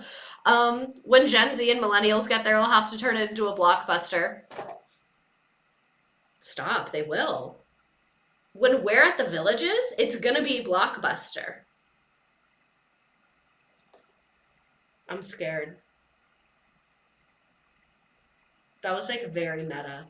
And that's exactly what they would do too, and they would be genius of them. They would be geniuses for it. Like marketing wise, I respect them so much when they're gonna do that. If they're watching, you should do that later. Write that down. Write that down. Yeah, go Patty. Patty's the OG. Patty's a former school administrator. You're not gonna fuck with Patty. They'll put Twin Towers. Stop. I said we're not joking about 9/11. And then Paula and Jim's were friends of the Osbolts, and from the same, I think that was a different couple they were talking about, from the same townhouse community in Minneapolis. Paula worked in a veterinary clinic and Jim was in the Navy for 3 years and 3 months. Well, what the fuck did he do outside of that? He has faded tattoos on his forearms and wears fancy glasses that make him look like a German sports car salesman. They first retired to Arlington, Texas, but fled because Jim was worried about Mexican drug cartel violence spilling over the border. Go off, I guess, Jim. Arlington's not that close to the border. I don't really think that was that much of a problem. My uncle sold his swampland in Florida. That ended up the Villages. Damn, that's crazy. And then we have Alan and Iris, who fell in love in Africa when he worked as a courier for the Foreign Service and she was a secretary, and they have spent their lives hungry for adventure. Now they are villagers. So you can see people from like kind of different walks of life, but it seems like a pretty middle class community. At the last count, there were 2,233 resident lifestyle groups, the social glue that holds this place together. So a resident lifestyle group is just a club. I'm going to tell you about some of these clubs because they're hilarious. For everyone asking what's the topic, we're talking about the Villages, Florida. So, there's a cheerleading club. The waiting list for that one is 2 years long. If I was retired and you told me that a waiting list for a hobby was 2 years, that's not the hobby for me. Y'all don't have years to be fucking around like that. Just pick something else. They perform at parades and on special occasions on the town square. One of Bob's friends tells me that a great number of the gals on the cheerleading squad here are likely gals that did not make their team in high school. Not Ethel doing the backhand spring. I'd start a new club, Cheerleaders Rejection Club. I want to try and find a YouTube video of the village cheerleaders. We just need to see that real quick. Why not just have more squads? I love the exclusivity.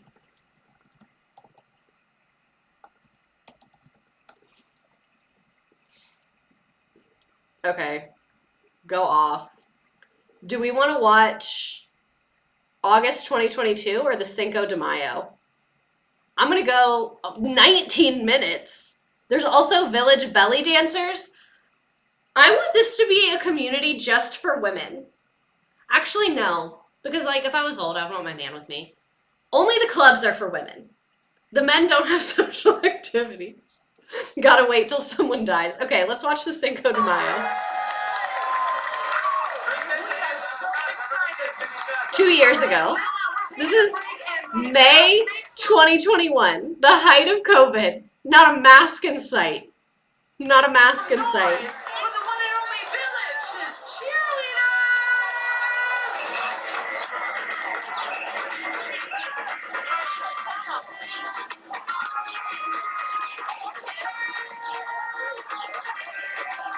Look at them. They said these old people need to get the fuck off the dance floor. Bring it on, villagers.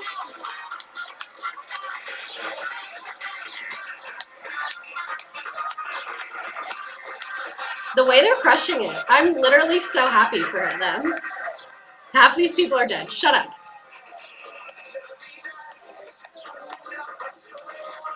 I want to see them do a pyramid. Ricky Martin would be proud.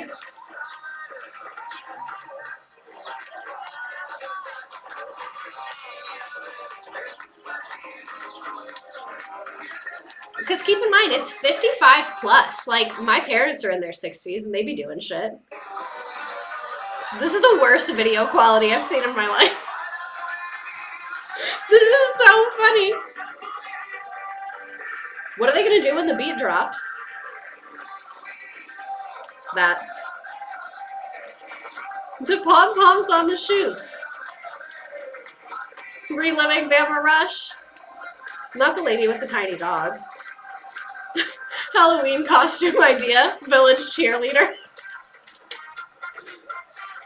I want to throw a villages party where we all dress like we live in the villages.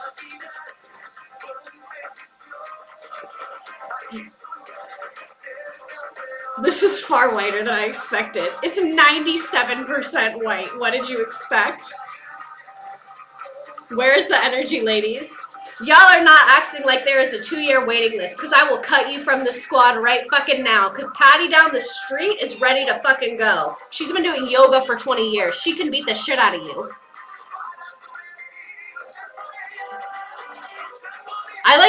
I can't stop watching it. Like, we have so much other stuff to do, but I can't stop watching. Get Abby Lee Miller in here. 2-year waiting list for that. My grandma's on the softball team? Are those pom-poms or loofahs? Stop.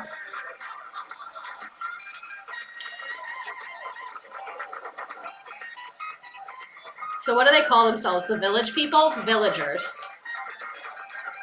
Okay, we have to get away from this because I think that's their only move, and I want to tell you about the other clubs. There is a CIA retirees group meeting on the second Thursday of every month at 2 p.m. in the Lake Minnewa Rec Center.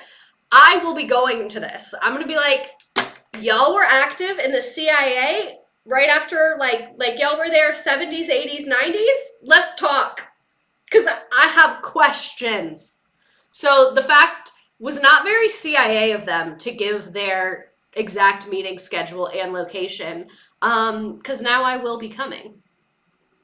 So get ready, guys, because I'm there. Live stream the meeting. I'll bring my iPad and be like, hi, I'm here. MK Ultra and be like, so, MK Ultra, when I say those words, what comes to mind for you? I count 19 weekly opportunities for working with clay, 15 different clogging groups. The Osbolds volunteer with the village's Optimist Club doing service work with kids out in the greater community. There's a group that sends care packages to servicemen in Afghanistan, another one that takes World War II vets up to DC to see the National World War II Monument or Memorial. And there are 6 pages of exercise-related groups and classes in alphabetical order from aquatic dancing to Zumba. And there are 39 different clubs devoted to line dancing. There's a model railroad club, polka lovers, a meeting for a naval cryptologist.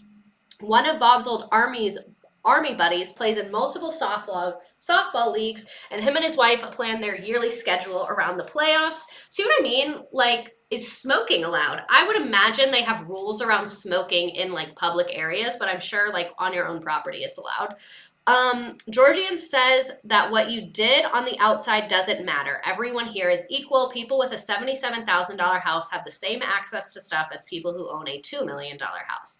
Their friends come from Cincinnati, Westchester, and Minneapolis. They were university professors, physicians, and bankers, interior designers, and collision technicians. So like I said, lots of different types of people here. It seems like it's mostly lower middle class to upper middle class. It does not seem like anyone who's living in poverty is here, and it does not seem like the richest of the rich are living here either. I hope the line dancers have more energy than the cheerleaders. What was I? Okay, moving on. They really said socialism, but just for us, as a treat. Exactly. Y'all hate socialism till it gets to the villages, where everyone pitches in the same amount or a little bit every month. And then you guys all get the same stuff? Y'all hate that? Interesting. Interesting. Very interesting. This is my favorite thing I think I've ever encountered ever. They have a club for women named Elaine. Yes, that's the only thing. Just your name is Elaine, and you can be a part of this club.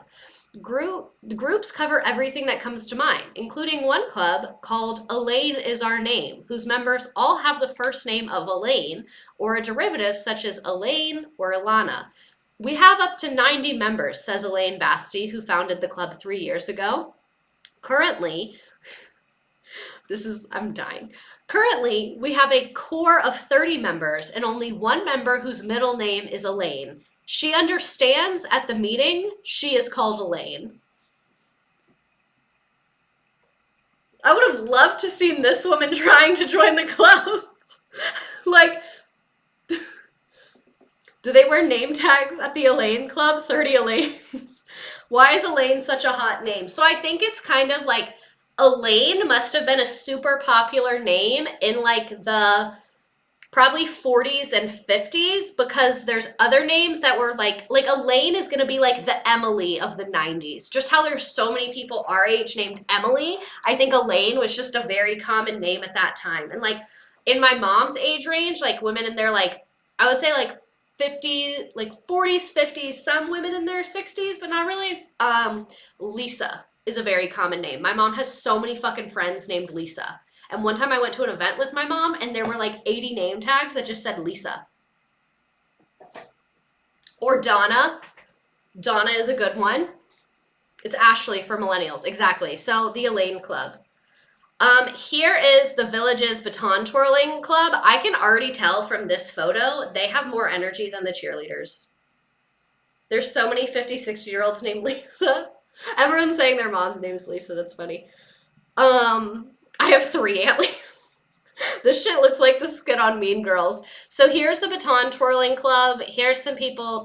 I'm guessing they were doing biking. Here is water aerobics. And then here is the cheerleaders. I'm absolutely obsessed with this. I kind of want to watch the baton twirlers. Sorry, we're going back to YouTube. I need to see this. The villages, baton twirlers. I hate my search predictions. Oh, they're kind of eating, you guys. This is from villagenews.com, so I think the camera quality is going to be much better. I hope they bring some more energy.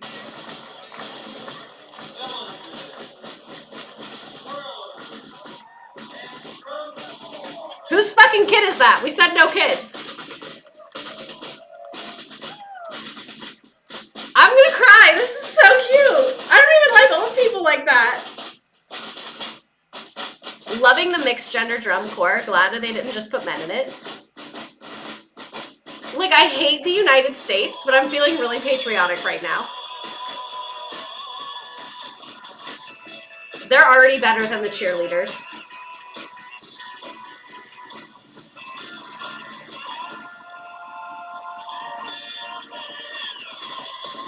They're killing it. The kicks, they're giving so much more than the cheerleaders. Of course, the cheerleaders with their fucking 2-year waiting list aren't doing shit. But baton twirlers, that's why I love a silver medalist. I love a B team. They always work harder. The boots,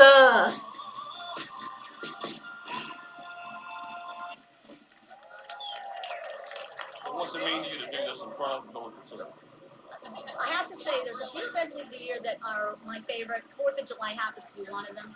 I'm gonna do line dancing. Maybe then we can see the men, because someone asked do the men perform, but I don't really know. Okay, I'm not really seeing much of this, even though it said there were 39 line dancing groups. Line dancing lessons from Scooter. We could go into a giant rabbit hole. Let's move on. Okay, so this guy named Cork said, the only reason I pay for a newspaper subscription is so I don't lose track of the days. Most mornings I leave the house at 9 a.m. and don't get home until 10 p.m. or so. Hell yeah. Hell yeah. I met Cork at one of the country clubs for sirloin salads and Arnold Palmer's. I love a sirloin salad. Cork has sandy hair and blue eyes. He's a career Navy guy. He chews on an acorn size a lot of dip, and I have never seen him spit. We shoot hoops until we get thirsty. Then we take his golf cart for a bar in Lake Sumter Landing. See, this is the vibe. Like, eat a salad, shoot some basketball, go to the bar. Like, this is it. It's 3 p.m. The place is packed with old Marines and leather motorcycle vests and Vietnam veteran hats. I want to go to this bar and talk to these people about the Vietnam War. Cork moved down here 4 years ago. We get to talking about his wife of 37 years and the day that she learned she had cancer and was going to die. She was here and then she was gone, he says. After her death, he got lost. His 2 sons got him through it. He spent a few months up in Maryland working on his oldest son's house. They finished a room over the garage, kitchen, plumbing, the whole kit and caboodle. When they were done, Cork's son asked him to stay there for good. He wasn't about to put himself out to pasture, so he had to make a new life for himself. That's what I love about the Villages, is I hate when old people are like, I can't do things, I'm old. When in reality, you can do things. Like, you can do things. Like, if you have your health and you like take care of yourself and you're active, it's going to keep you alive for longer. And so I love that these people are doing that there, and that these people are kind of making their own life and doing it like just for them. Okay, the vibe got sad quite quickly, but now it's like happier. He had to make a new life for himself. We busted our asses for retirement. We saved, and then she died so suddenly. I'm reaping the benefits of all that hard work, and I feel so guilty. He seems like a good husband. He wound up down here. When I moved, a friend asked me, how many fridges you got? I said 2. He says, once the ladies find out you're unattached, they're going to start bringing casseroles. This happened to my grandpa as well, when my grandma passed away before I was born. And they did. Cork dated one woman for a few weeks, but she tried to get him to change the way he dressed, and she tried to dictate his diet. A golf buddy matched him up with a woman named Carolyn, and then she moved down after her husband had died a few years back. So I guess she was another single lady. Carolyn is in her early 60s, elegant with high cheekbones and salt and pepper hair. She's from Nashville, and when I met her at a cocktail party, she's still wearing the engagement ring her husband gave her. Her husband was the love of her life, and Cork's okay with that. Cork excuses himself to go meet Carolyn for a cheeseburger. He said, what I like about this place is it's an easy place to start over. So this is what I mean. Carolyn and Cork, like, they both had their marriage. They had their kids. They're not looking for that. They're just looking to have a good time. Like, they're just looking for a good experience. The Villages need to know what a stream is. I hope they're watching. On my second night in town, Georgian and Bob, that's the people that this guy is staying with, invite 35 of their closest friends over for cocktails and spinach dip. This is literally my kind of party. I want a drink and spinach dip, and then I want to leave. It's a Monday night, but nobody's keeping track. Guests shuffle in or right around sundown, exchanging hellos while attacking the Shiraz and mixed nuts. Georgian's guests fill out a sign-in sheet, name, city and origin, and pre-retirement career. She tells them it's for her New York journalist friend who to use as a reference, but privately admits she's curious about their lives too. That's absolutely something that I would do. Imagine your stream on the barn theater. That would be funny. I'd be like, yeah, we can have the party at my house. I want to know what the fuck these people are doing. Where was I? But privately admits she's curious too. Everybody in attendance is white. 97% of the residents are white. In my entire first 2 days, I did not see a single person who wasn't. Harold Lumpkin is head of the African American Club, tells me his meetings are attended by about 95 people, and a good portion of them are white people who support the community. I want to meet Harold Lumpkin. Harold, I know you have things to tell me. I hope Harold's okay. Because this is a while ago. It was almost 10 years ago. Harold. One of Bob's friends tells me earnestly in a hushed tone that again, this is 2014, that she thinks the president is a Muslim. And when I say that it's not, and it wouldn't matter if he were, she squints her eyes and smiles. It's very much giving racism. Like, I mean, with an elderly 97% white community, I don't know what we expected. It's not good. So here's some pictures of villagers. Again, 97% of them are white. So we're gonna talk more about like their racism, but I put it in with like the politics stuff because we're gonna talk about the election coverage there. But before we get into all of that, what we all came here for, the weird sex stuff. So a waitress tells me about key parties at an Italian restaurant. Golf cart keys get put in a fishbowl in the middle of the table, and wives wait in the parking lot for their mystery dates. What? What are you talking about? I would never agree to this. As a wife, I would be like, you're on crack, and I'm not doing that. They all just put their keys in the bowl, and then they grab random keys and then go. So my question is, as the man, do you drive the golf cart to her house or your house? Because imagine if you and your spouse show up. Now it's 4 people. I guess they're into that, though. Those are standard key party rules. Well, I wouldn't do this, so good for y'all that like this. Oh, this is getting good. See, I told y'all, these people are crazy. I'm told about a prostitution ring that has recently been broken up, so make that money. We're pro-sex work around here. As long as everyone's consenting and safe, I'm into it. What if you pull your spouse? Well, I guess you know which key is yours, so you don't pull that one. Orgies are said to be a very regular occurrence, and he is warned about women prowling around bars indiscriminately offering oral sex. So apparently women just be walking around being like, do you want a blowjob? And that's just normal here. There is reportedly a black market for Viagra.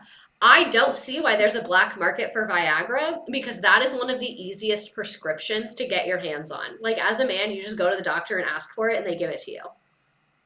So I don't see why there needs to be a black market for it, but apparently there is. One of Bob's buddies confesses to watching a couple fuck in a golf cart on a dead-end street. I don't know if he means that like one time or it's like a regular occurrence. And I'm told that sticking a loofah on your car antenna signifies that you're into swinging. So does wearing a crimson button. And then according to multiple people, wearing gold shoes or letting your shirt tag stick out the back signals that you're on the prowl. And then I heard, this is the writer, heard a story about a scorned woman painting, "You fucking prick, you gave me herpes," in red letters on her lover's garage door. As she should. And then recently, a married 68-year-old woman became a I'm sorry, became a folk hero after getting arrested with a 49-year-old man for having sex in the square at Lake Sumter Landing. The cops brought her to jail, and a village restaurant named a drink after her called Sex on the Square, and it has whipped cream and a cherry on top. This is so much. Quickly takes off gold shoes. Like, I want to give us all a second to process. Like, this was a lot, and I just want all of us to process this. Like, we just learned a lot, we just experienced a lot, and like, let's just kind of break this down one by one. So, the garage painting, hilarious. Love that. Everybody get tested regularly, be honest and transparent with people, and use protection. Because that's the thing, most of these people don't have to worry about pregnancy, so they're not as motivated to use protection as much as a younger population would. The bath puffs signify all the things. Sister Cindy on TikTok could never. I bet Elaine did the garage painting. There's so many rules in this wild ass community. I'd be so scared to make a mistake. You know, your shirt fucks up one day and then suddenly you're into swinging. Like, all the signals for being a swinger seem like way too easy to do accidentally. Okay, so one night at Red Sauce, we watch an early 60s blonde seduce a mid 30s male.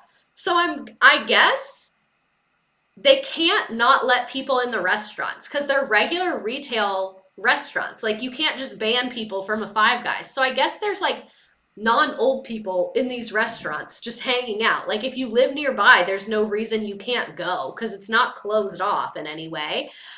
So there's a mid-30s guy. She sits on his lap, leans backward, strokes his hair, and sucks on his earlobe. And then he asked for the check, and everyone applauded. This place is crazy. Go to one of those places and you'll see gals in there trying to score a fella, says Patty in a sticky Midwestern accent. They're dripping in jewels wearing full-length furs. You gotta be careful though. They're territorial and they're willing to put out because they figure, hey, how much longer do I really have? Valid. And everyone keeps saying this is gross. When we're old, we're probably going to want to have sex and we don't want to be insulted about it. So if you are an adult, you should be able to have the sex that you want to have shame-free as long as everyone is consenting. So I am happy for these old people. I'm happy for them. The V in Villagers stand for vorism. Nah, let the old people fuck. They had to live through the Vietnam War, okay? Let them live. Let them live. I wonder if they have a club for Scorpios. If I live that long, I'm going to do what I want. Exactly. As a 30-something living in the Villages, you can live here. They're also trying to attract more young people. So I know they used to be strict and you had to be 55, but like, could I just go buy a house there? Is that like allowed? Miss Schwartz, who's in the chat on TikTok. I love this. Maybe I will live there. It's the age gap that grosses me out. So these are my feelings about age gap relationships. You can't. Wait, why can't I? So I can't live there. But how do you live there? Are you over 55? How do you live there? You just said you're 30. How do you live there? How do you live there if you're not old? So this is, oh, whoever's on the deed has to be over 55. Oh, okay. Where was I? Most apartments are required to not have an age restriction. Oh, and I'm living here because I live with my mom. Got it. This makes sense. Okay. Any hoopst. It's literally a thing on average that swingers and kink spaces are usually a bit older because they don't care about people knowing they're into it. Exactly. They're old. They don't give a shit anymore. I'm a hairstylist and most of our clients live in the Villages. The amount of old men that tried to pick me up for money. Oh my God. Oh my God, so much is happening. Oh, what I was saying about age gaps. So I think that, well, it's again, someone saying 55 is very young for this. It's a retirement community. It's not a nursing community. So it's just meant for people that are retired and like in that stage of life. It's not meant for people that are like decrepit and need medical care. They have that there as well, but you get what I'm saying. But this is my logic on age difference relationships. I think every situation is different, and I think that in any relationship, you need to be mindful of the power dynamic at play. And I think that age can often create a power dynamic, but it doesn't always create a power dynamic. And it is not the only factor that can create a power dynamic. Location can create a power dynamic. Money can create a power dynamic. There's lots of things. So in my logic, when it comes to age gap relationships, as long as everyone is of frontal lobe age, like let's say mid-20s and older, I think it's between those two people. Like, I think if you're getting into a relationship and there's an age gap, you should be mindful of the power dynamics at play. But like, me and my boyfriend have an age gap in our relationship, but I don't perceive it as like a power dynamic because like we both work, we both live kind of near each other. Like, there's not an additional power dynamic. But it would be one thing if like he was older than me and had all this financial control over me and I had no way of making money, and like then that would create a power dynamic. So I think that there's often a power dynamic in age gap relationships, but I don't think there always is one. I met my husband when I was 25 and he was 38. Yeah, exactly. Like, that's a dynamic that it could have an unfair power dynamic, but it also couldn't. It could be that you guys are peers in a lot of ways. I think it just depends on the individual people and the situation. Take a shot for every time you that age gap. So this woman in her 60s and this man in his 30s, that's their business, in my opinion. I bet the nursing homes are wild. We had training on how to appropriately help couples when they want to have sex. I think, okay, back to the villages. Done talking about age gap relationships. So let's talk more about the loofahs. So residents from the Florida retirement complex, the Villages, which the Post reported in 2009 as being the wild retirees getaway, have been caught on video displaying loofahs on their cars, allegedly to distinguish their swinging sexual lifestyles. This is from Reddit. I'm seeing very mixed things. Some people on Reddit are saying it's true, and some people are saying it's not true. This woman said, I've worked in the Villages for over 3 years, and this is a myth. The reason for the loofahs is simple. It's so they can find their car. All retirees drive similar cars, and old Grand can't go around the whole parking lot looking for a car, so the loofah is an easy way for them to spot it from a distance. But my logic is, like, if it was to find your car, there wouldn't be so many people using loofahs, because then that just creates more of the problem. Listen, I lived here. It's not a myth, but they hate that people know about it. I've seen 2 loofahs. The only way to buy in Villages under 55 is by working for them. Yes, thank you. I was very curious about this age restriction thing. Wouldn't you just like beep your car? Like, I could see where it's like, oh, a lot of times they put stuff on their car to identify it, but like, some people have a loofah, some people have a bandana, some people put a big sticker, like some people put a flag, like, but why would everyone be using a loofah? That makes absolutely no sense, because then you can't see because everyone has loofahs. So this is allegedly the loofah system and what it means. So white is apparently novices and beginners. Purple is for voyeur, people who just like to watch. Pink is a soft swap, people who like to do it with others in the room. I'm so, like, I'm such a prude in some ways. Like, in some ways, I am so traditional and so, like, I don't know the word I'm looking for. Traditional, I guess. Blue, lowest level of full swap, those who can play well with others. What does that mean? Yellow is my mid-level swap for those who want to have fun but are still nervous. Black is for full swap, those who say what the hell and let it all go down, so I guess that's no rule. Mr. Redacted's Village is zoned based on kink. And then teal is bisexual, those who want to increase their dating chances. So vanilla is not the word I'm looking for. I'm like, no. Let's be clear about that. I'm saying, when other people are entering the picture, yeah, monogamous is the word I was looking for. I'm very much a monogamist. Traditional is not the right word, and vanilla is not the right word. No, people are saying that I was vanilla, not that the villagers.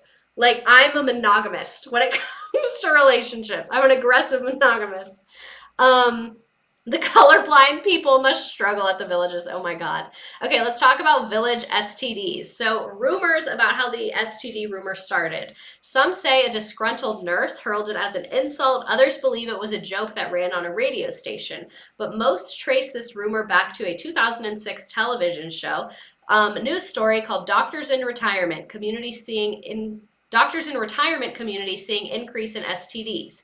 While statistics aren't yet reflecting the trend, one physician at the Women's Center of Villages said even in her years working in Miami, she has never seen so many cases, from an article that has since been removed. So again, it seems like Village PR is working overtime here. Florida tracks sexually transmitted diseases by county of residence, and a State Department of Health official declined to parse out the agency's data on a more granular level, like census designated places like the villages, citing privacy concerns.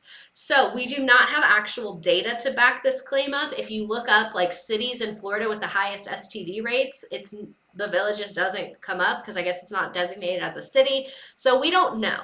So we have anecdotal evidence that they have very high rates of STDs, but this is on the game. It's a true false question. We do not have like concrete data about the STDs. Much like Disney PR, Villages PR never sleeps. They also have a lot of environmental issues. So this is from an article from 2017. Stop letting developments such as the villages suck up water. In 1991, the villages had a permit to use 18,000 gallons a day, 63 million gallons a year. Today, the villages allows use of up to 12.4 billion gallons a year. So that's a lot of fucking water. So Florida has an aquifer. I can't stop burping. This reminds me of the Parks and Rec episode with the sex ed for old people, yes. So Florida has an aquifer that's like an underground lake that you get water from. It is running out, and us constantly sucking water out of it is not a good thing. So, though, folks, how long do you think the Floridian aquifer, those underground layers of ancient limestone from which we drink, can put up with this abuse? As late as the 1990s and early 2000s, Orlando Centennials were quoting officials of the St. John's River Water Management District saying the underground water level had dropped 10 feet in the area below the villages. They warned that the sweet water of the upper aquifer would be running out right about now, actually. Yet St. John's officials today said that there are 850 million gallons a day, 310 billion gallons a year more to withdraw. So kind of interesting that like years ago they were like, this is a really big problem, and now they're like, everything's great. Everything's amazing. And yes, this causes sinkholes. My home used to be in a different town until recently. So Gross, the executive director of the Florida Defenders of the Environment, held registrar's job until shortly after he declined in 2014 to change the water supply plan to show that there was plenty of water for anyone that wanted it. So it appears that when they were saying this recently, that they have plenty of water, a guy that used to have that job was like, I quit that job because they wanted me to lie. He snorted at the notion that 850 million gallons a day remained in the aquifer for Central Florida to use. He said, when it comes to the water supply, they're not going to tell you the truth. It was known by everyone in the agency that we had more demand than groundwater. Did the science change overnight? Now presto, there's plenty. So it seems like they're kind of ignoring a lot of the environmental issues here. And then in 2021, young protesters warned of excessive water usage by the villages. So the protesters said that they had coordinated with Sumter County Democrats to warn that the village is using 12.4 billion gallons of water a year, and that number will continue to grow as the villages expand. They said the aquifer is already under extreme pressure, and that draining the aquifer leads to crop failure and a massive increase of sinkholes. They're very cute. Look at these little teenagers protesting. Actually, I think they're also young adults. It's hard to tell. They have masks on. But yeah, save the aquifer. Fight for our lives. I love a small protest. What? There's 6 of them there? I love a protest that's like 5-6 people. I'm like, okay, like go the fuck off. Like, yes, this is who we need. This is what we need. Here is some examples of sinkholes. 3 sinkholes open near the golf course. Then you can see here's one in between 2 houses. Here's one in front of someone's house. Here's one on the side of the street. They do have a sinkhole problem there, which makes sense because like you have limestone. Limestone is porous, which means it's like a sponge. So all that water is in the limestone, and then there's like groundwater. I'm not a scientist, but you get what I'm saying. So as you take that, and then there's land on top. So like here's the water and here's the land. As you're draining the water, obviously the land has nowhere to go. So a sinkhole is when there's nowhere for, like there's nothing underneath there because you drank it all or used it in your pool. In sync, bye. Yeah, exactly. So, money, money, money. Let's get into the money and the politics now. So the developer is a deeply private man. He doesn't mix with the locals. Nobody I met in the villages has ever met him, and most aren't too sure they'd recognized him if they bumped into him. He lives on a massive tree-enshrouded compound at the geographic center of the villages. He has his own dining lounge above Red Sauce in Sumter Landing, his own private viewing lounge at the movie theater, and residents like to point out that outsiders get so caught up in his mean-spiritedness that his brilliance has become obscured. A few I talked to seem to begrudge his fortune, or how he amassed it.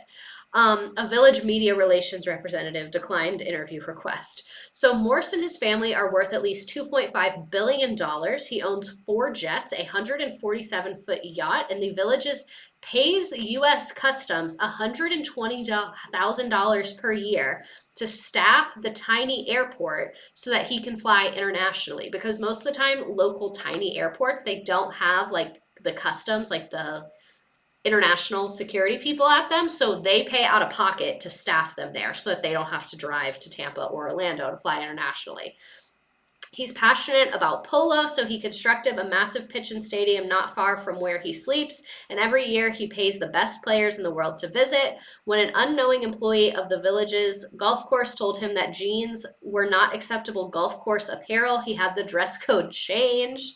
And the developer owns everything in the villages: the hotels, the newspapers, the radio station, the banks, the hospitals, the mortgage, and the insurance companies. He owns the real estate corporation too. He owns the golf cart dealerships that have just sold about every single household their golf carts, which go from $10K to $50K. He owns trash collection companies and assisted living facilities. The construction companies are his, and he makes tens of thousands of dollars every year off tee times alone, because you have to pay to play golf. So that's very expensive. BRB, about to start Villages 2.0. And he is the landlord to the restaurants and retails who spend over hundreds of thousands of dollars for retail space. So when we looked at all those little town centers, he's the landlord for those. So this guy is fucking raking it in. Absolutely. Ooh, I'm dropping the iPad. Okay. Moving on. So, according to the Tampa Bay Times, in the early 2000s, Morse had grown tired of the limitations the municipal government had placed on his expansion efforts and their continual insistence that he help pay for civic improvements like road expansions. So he pushed a ballot referendum ensuring that the village residents, who comprised 60% of voters, would effectively control the elections. I tried to find more details on this, but it seems like they have been heavily involved in local politics and made a lot of little changes, so I couldn't figure out which specific referendum this was. 2 years later, the commissioners who opposed the developer were voted out of office, and all 5 Sumter County commissioners are now supported by Morse. Multiple sources detailed to me that the way Morse handpicks his candidates, friends and loyal supporters, and gets them elected by funding their campaigns and giving them good press in the newspaper, the Village Sun, because again, he owns the media.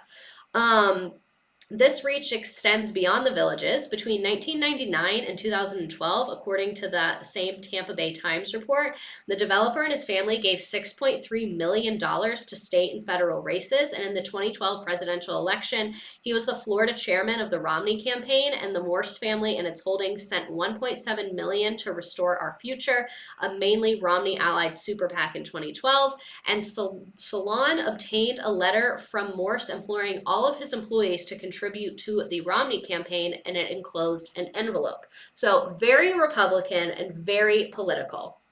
The Village Sun carries columns by pundits like Oliver North and Ann Coulter. Fox News plays on the TVs at every restaurant and in the gym. Romney, Ryan, Palin, Huckabee, and Gingrich all make regular stops at the Barnes & Noble. This article was a little old, so that's why it's talking like 2012 Republicans, but this is still going on. And so like Trump's been there a million fucking times probably. I know he's been there multiple times for a fact. All the big Republicans do book signings at Barnes and Noble or go to town squares for campaign stops. And then registered Republicans outnumber Democrats by a margin greater than 2-1. The Villages, and in 2012, the Village Republicans enjoyed free office space to organize, but the Village Democrats were offered a similar space for $10,000 per month. So the Village Republicans get a free office to go do their little Republican things, but the Village Democrats do not get that. Experiences socialism, votes Republicans. You almost had us moving there till this bit. Exactly, that's why we need to make a new one. Where was I? She adds that cars with Obama Biden stickers were reportedly vandalized, harassed, spit on, and even threatened with shotguns. Morris's attitude towards us was, if you don't like it, you can leave. Another source, a retired Fortune 500 executive who has become active in local politics, says to me, he's as powerful a man as there is in America. So, a lot going on politically here. And then here is villagers screaming white power at a Trump golf cart rally in the Villages, and this is in 2020. Again, not a mask in sight. This villager is wearing a Black Lives Matter t-shirt that she appears to have made herself. I love her. Happy birthday to you. Happy birthday. I don't know. Is it Trump's birthday, June 14th? Happy birthday, Donald Trump. Yeah, I guess. Happy birthday The confetti. to you.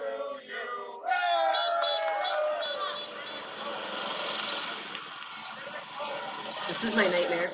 This is that Lake Sumter.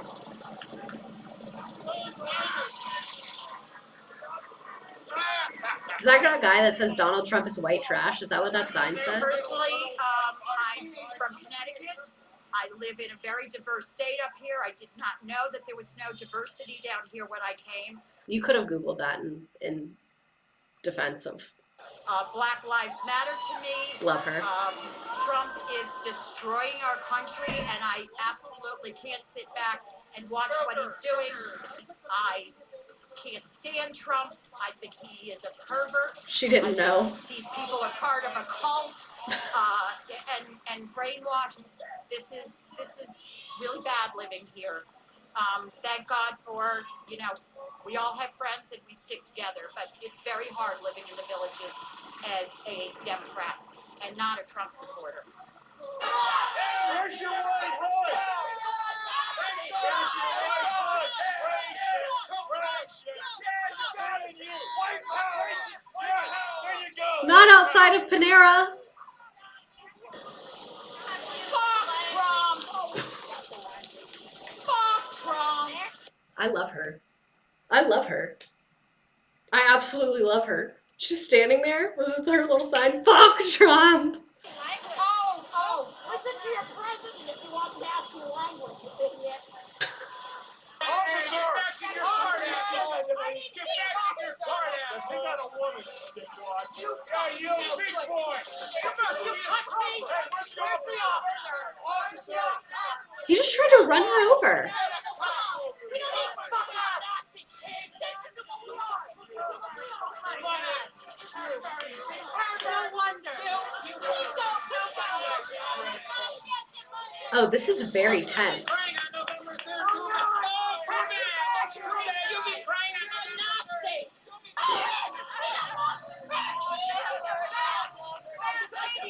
This is so much.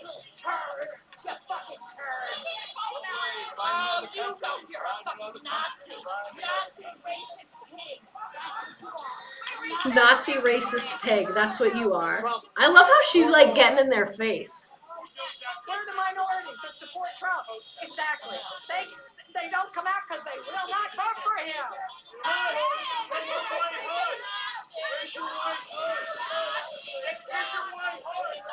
This is wild. I like her outfit. Donald Trump is white trash. Love that. I'm scared.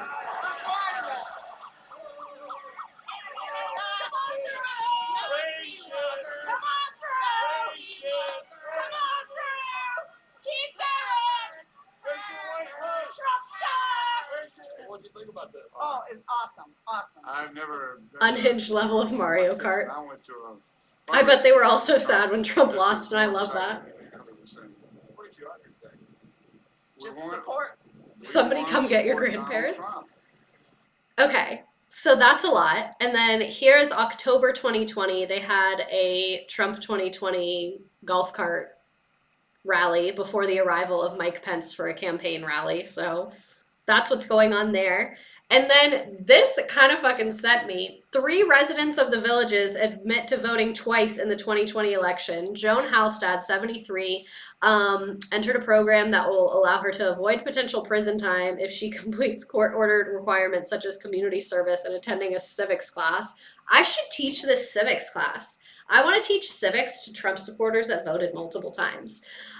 2 other residents of the Villages accused of voting twice, Charles Barnes and Jay Kentic, signed similar petroleum intervention contracts this year. All 3 were facing a maximum of 5 years for voting twice. I'm going to assume that they were voting for Trump. I couldn't find any evidence of that, but most people there are voting for Trump, so just statistically that kind of makes sense. How many villagers were at January 6th? Only voting once is some pretty basic shit, red, white, and loofah. So, more than 200 golf carters, this is from July 2022. More than 200 golf carts roll through the villages, in Villagers Trump Caravan. More than 200 patriotically decorated golf carts made their way from Sumter Lake Landing down to Brownwood Paddock Square on Sunday afternoon in a parade organized by Villagers for Trump. The Be Sure to Vote rally was held the day before Sumter County's deadline to register to vote or update your registration. And carts started lining up in the parking lot across from Barnes & Noble more than an hour before the parade started, giving candidates for local office an opportunity to mingle with voters and lobby for votes. So here are some pictures from this. Trump did not win. That is not true. DeSantis 2022, governor. Let's go, Brandon, we the people. Immediately no. So, moving on to the Property Owners Association. So, one night, Barb and Georgianne escort me to the Laurel Manor Recreation Center, a huge brick colonial building decorated like a dollhouse for the monthly meeting of property owners. The head of the POA, Elaine! I knew y'all would be excited, it's an Elaine. Elaine Dreddame fields complaints from the residents. The snowbirds don't know how to drive roundabouts. We need more stop signs. I can hear noise and it's too loud. So, normal property owner association meeting bullshit of people complaining. First, I want to give you context so that you understand what happens next at the property association meetings. Chief among the challenges that Schwartz faced in the early years of Orange Blossom Gardens was to actually get people to build homes on the land that they purchased. So he incentivized construction by offering free cable, trash collection, and no fees on executive golf courses for life. So over the next decade, as the development started to spread to the other side of the highway, his son saw this opportunity to form a new corporation that would not honor the agreements that his father had created, and pockets of resistance began to form. So that's kind of where this like shitstorm of agreements comes into place. So tonight, the POA is celebrating the 5-year anniversary of its $40 million class action lawsuit against the developer by inducting the 5 plaintiffs, aka the Class Action 5, into the POA's Hall of Fame. In 2007, they sued the developer over misuse of the monthly amenity fees that every household pays, claiming he'd failed to keep cash on hand for the maintenance of pools, rec centers, and golf courses. In the months leading up to this settlement, the developer wrote a lengthy column in the paper describing what he had termed the politics of the villages. The village's residents seem to divide into 3 basic groups. Group 1 is the silent group. They love living here. They don't want to bother with anything. They just want to enjoy the golden years of their retirement. Group 3 wants to help. They love living here and believe they can improve the villages by working with their developer. They gravitate towards the village's homeowner association, which I guess is different than the property. I don't know. Group 3, they love living here. Yeah, homeowners is different than the property owners association, because I guess property is about land and homeowners is about house. I don't know. We'll get more into this in a second. They believe the developer's goal is to take, oh wait, I skipped a spot. Group 2 wants to help. They love living here and believe they can improve the villages by working with the developer. They gravitate towards the homeowners association, which I guess works directly with the developer. Group 3, they love living here but also believe the developer's goal is to take advantage of the residents. They believe they can improve the villages by challenging the developer and fighting for residents' rights. They gravitate towards the property owners association, the same one I worked with the day I arrived, March 1st, 1983. So I guess there's like dueling associations going on here. And then this is what Elaine said. We love working here, we love living here, but the residents need someone looking out for their interest. One or two people complaining can't get anything here on their own.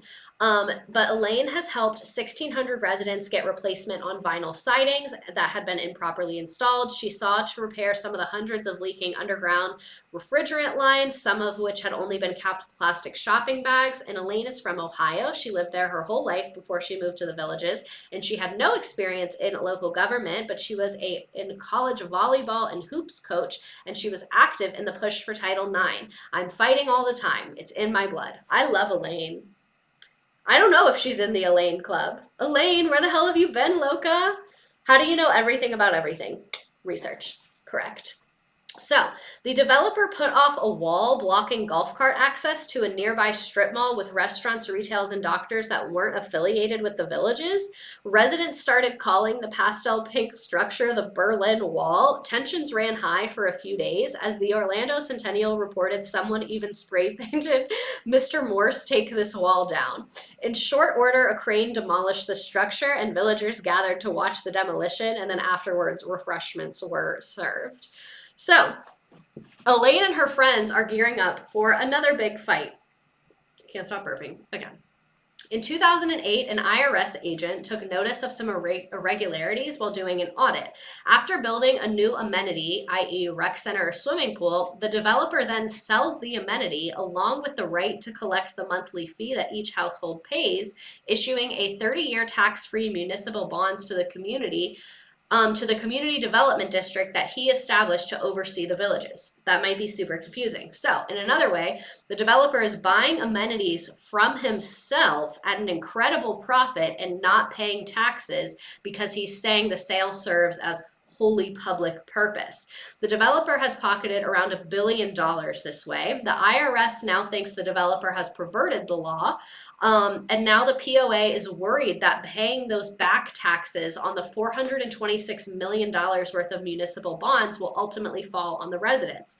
So the villagers who are paying attention are really scared because they're realizing like, hey, this developer is like pocketing all this money and not paying taxes. What if that comes back on us? Because technically like we're owners in this.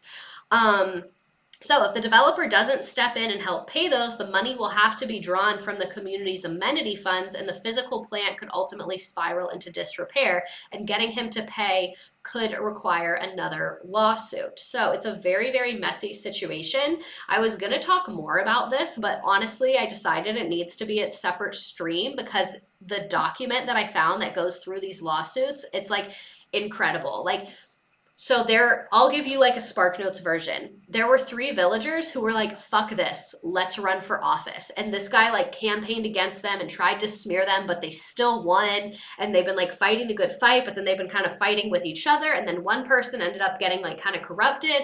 And then like there's this really insane grassroots movement in the villages from this like political land situation, which I did not anticipate in researching this. And honestly, it could be its whole other thing. Me wanting to make fun of loofah sex and discovering a giant political corruption mess. And then like the developer says that he has a direct line to Ron DeSantis and that he helped pick the governor, and that like it's crazy.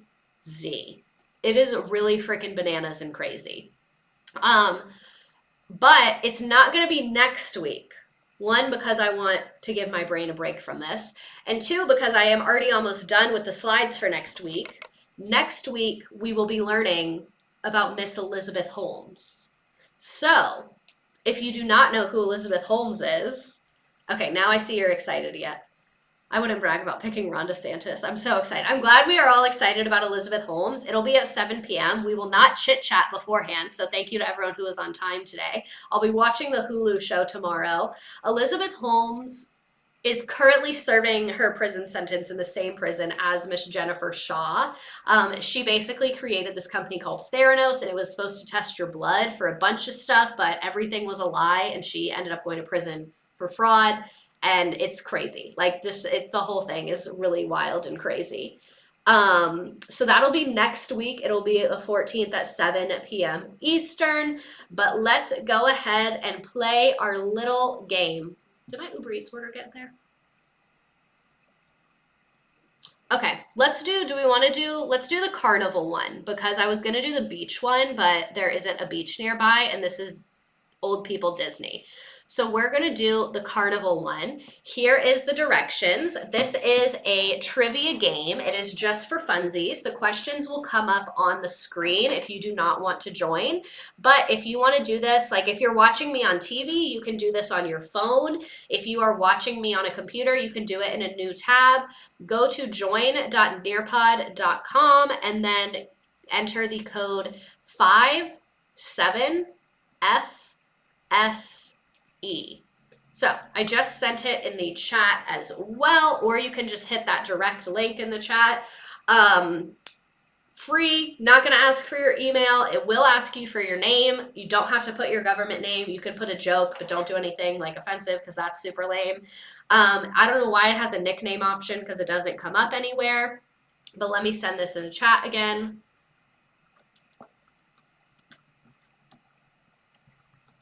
There you go. Boom. I'll give people a little bit longer to join. Man, there's already 44 people in there. So again, you can just go to join.nearpod.com and enter the code 57FSE. I want to see if my Uber Eats is on the way. I ordered a salad. I like scheduled it, so it'll be here when I'm done. Isn't that fun? Oh my God, it's almost there. This is like phenomenal timing. I love this because I made the window 9 to 9:30 because I wasn't sure when I was going to be done.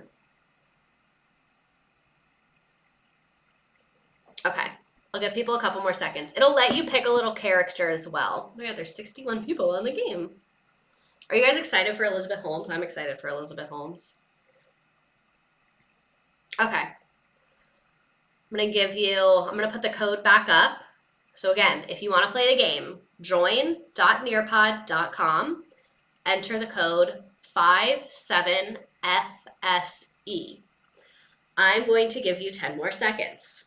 10, 9, 8, 7, 6, 5, 4, 3, 2, 1. Okay, so while I lied, I'm going to give you more time because I want to tell you something. So part of the reason I'm so excited for the Elizabeth Holmes stream, someone said I feel like I don't know anything about her. Me either. I like to pick topics that I don't know that much about, but I want to learn about, so that I do all the research and I learn it. And I am going to have my sister help me with this one. She doesn't want to be on camera, which is valid, and she doesn't live here, but she's helping me prep for it. Because before Elizabeth Holmes got in trouble, my sister was obsessed with her. My sister is a corporate girl boss. Like, if you think I'm a corporate girly, my sister is like leaps and bounds beyond me. And my sister has been obsessed with Elizabeth Holmes, like loved her. Like, that was her role model. Like, she was like, I want to be the next Elizabeth Holmes. And then when it came out that she had been lying, my sister, like, she just was like ripped apart. Like, she was so upset that she did this. And it was honestly, my sister says, it was like, that was her first step in like deconstructing her relationship with capitalism, was like seeing Elizabeth Holmes and realizing like everything's all a lie. So we love that for my sister. No, she didn't work at Theranos. She wishes. I just realized what's on the wall behind you. It's the note. Exactly. All right, I'm going to go ahead and start the game. 5, 4, 3, 2, 1.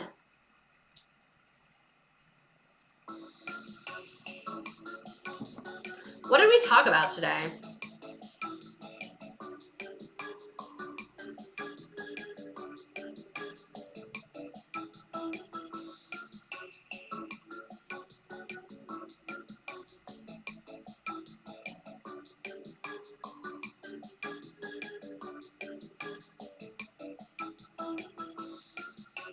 I'm so sad for her. She's fine.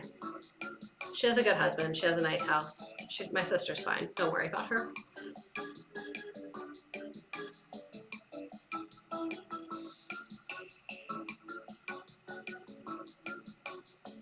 This Uber Eats situation is giving me anxiety.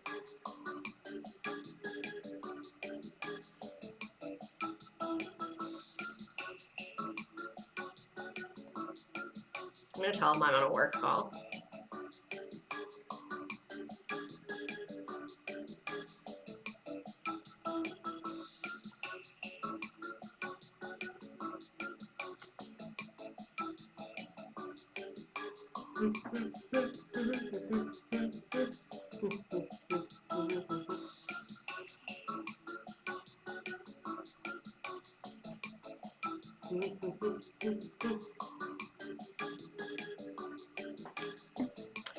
Most houses in the villages are 1 million plus. Is that true or false?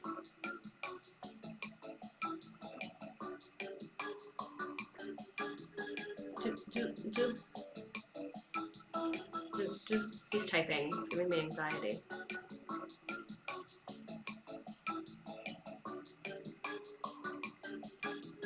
Oh, did he deliver it?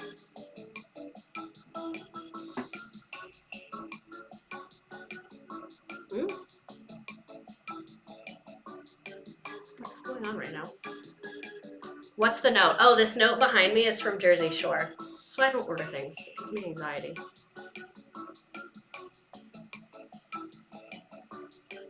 Whatever.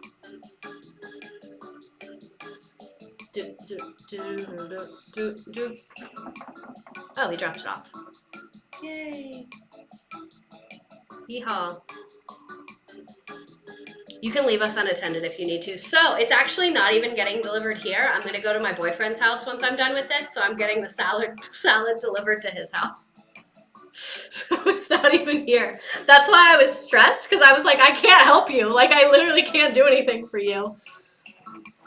You can leave us unattended. I love that you said that.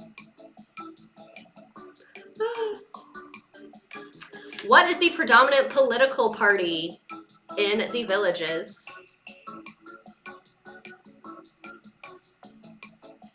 We've been here for a long time. It's because we were chatting for so long at the beginning. That's why I only made 57 slides. And plus we had the Zillows and all of that.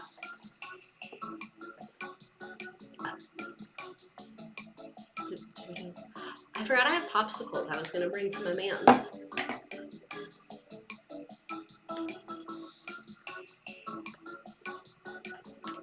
The idea of using the hanky code stuns me.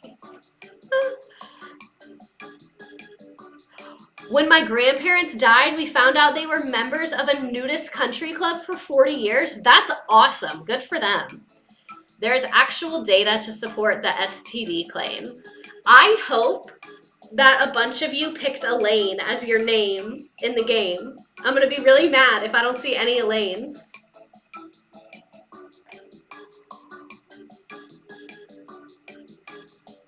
I think it's why they chose the retirement home they did, because it's nearby. Good for them. I'm so happy for them. I love when old people are just happy and living. You know what I mean? I just, like, love that.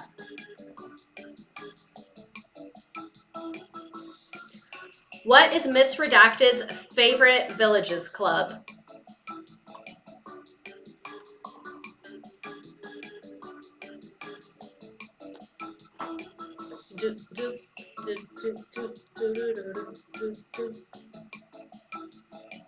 That just confused me so much. Sorry, I saw my computer charger laying on the floor, and I was like, how the fuck have I been streaming if my computer's not plugged in? But I guess I have two in here, because it definitely is plugged in. The Elaine Club. That's my favorite club in the villages, is the Elaine Club. What is the POA?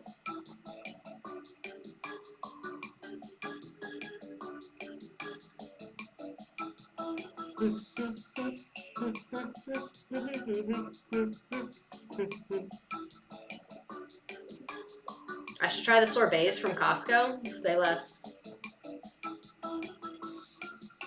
I've gotten so many missed calls today. So I was trying to schedule movers. I hate when they call. We should make it a lane club and you could be the teacher sponsor. Stop.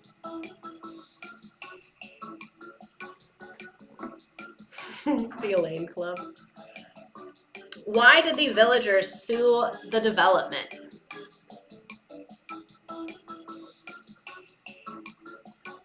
Or the developer, not the development, sorry.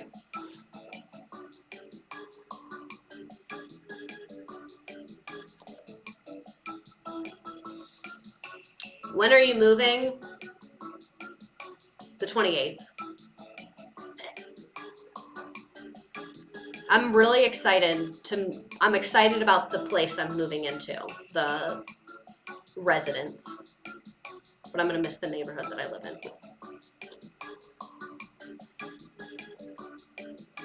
Last question. What is next week's class on? Are you moving to the villages? Yep, that's my announcement. No, I'm just kidding. I wish. No, I don't. We saw those rallies. We saw the Trump rallies. I am moving in with Mr. Sensible. He has a couple names. Some of you call him Mr. Redacted, which I don't like because we're not married. That's my name.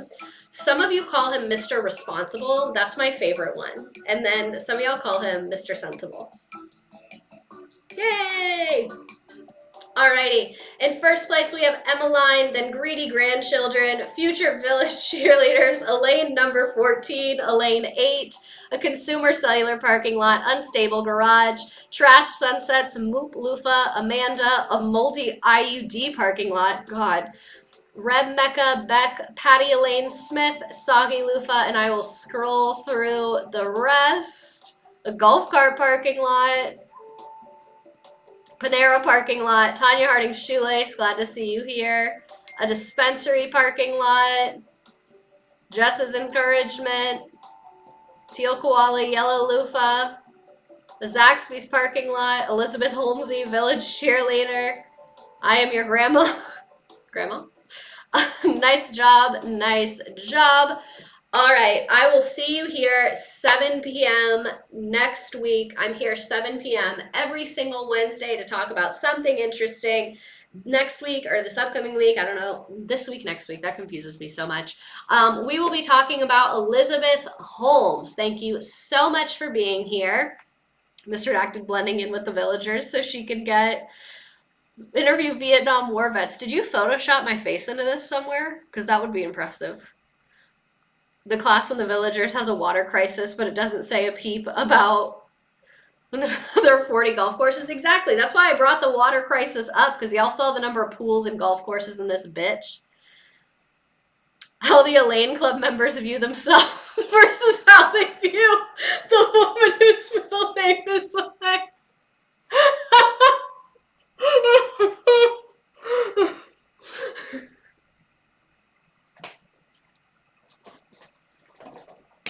This is so fucking funny.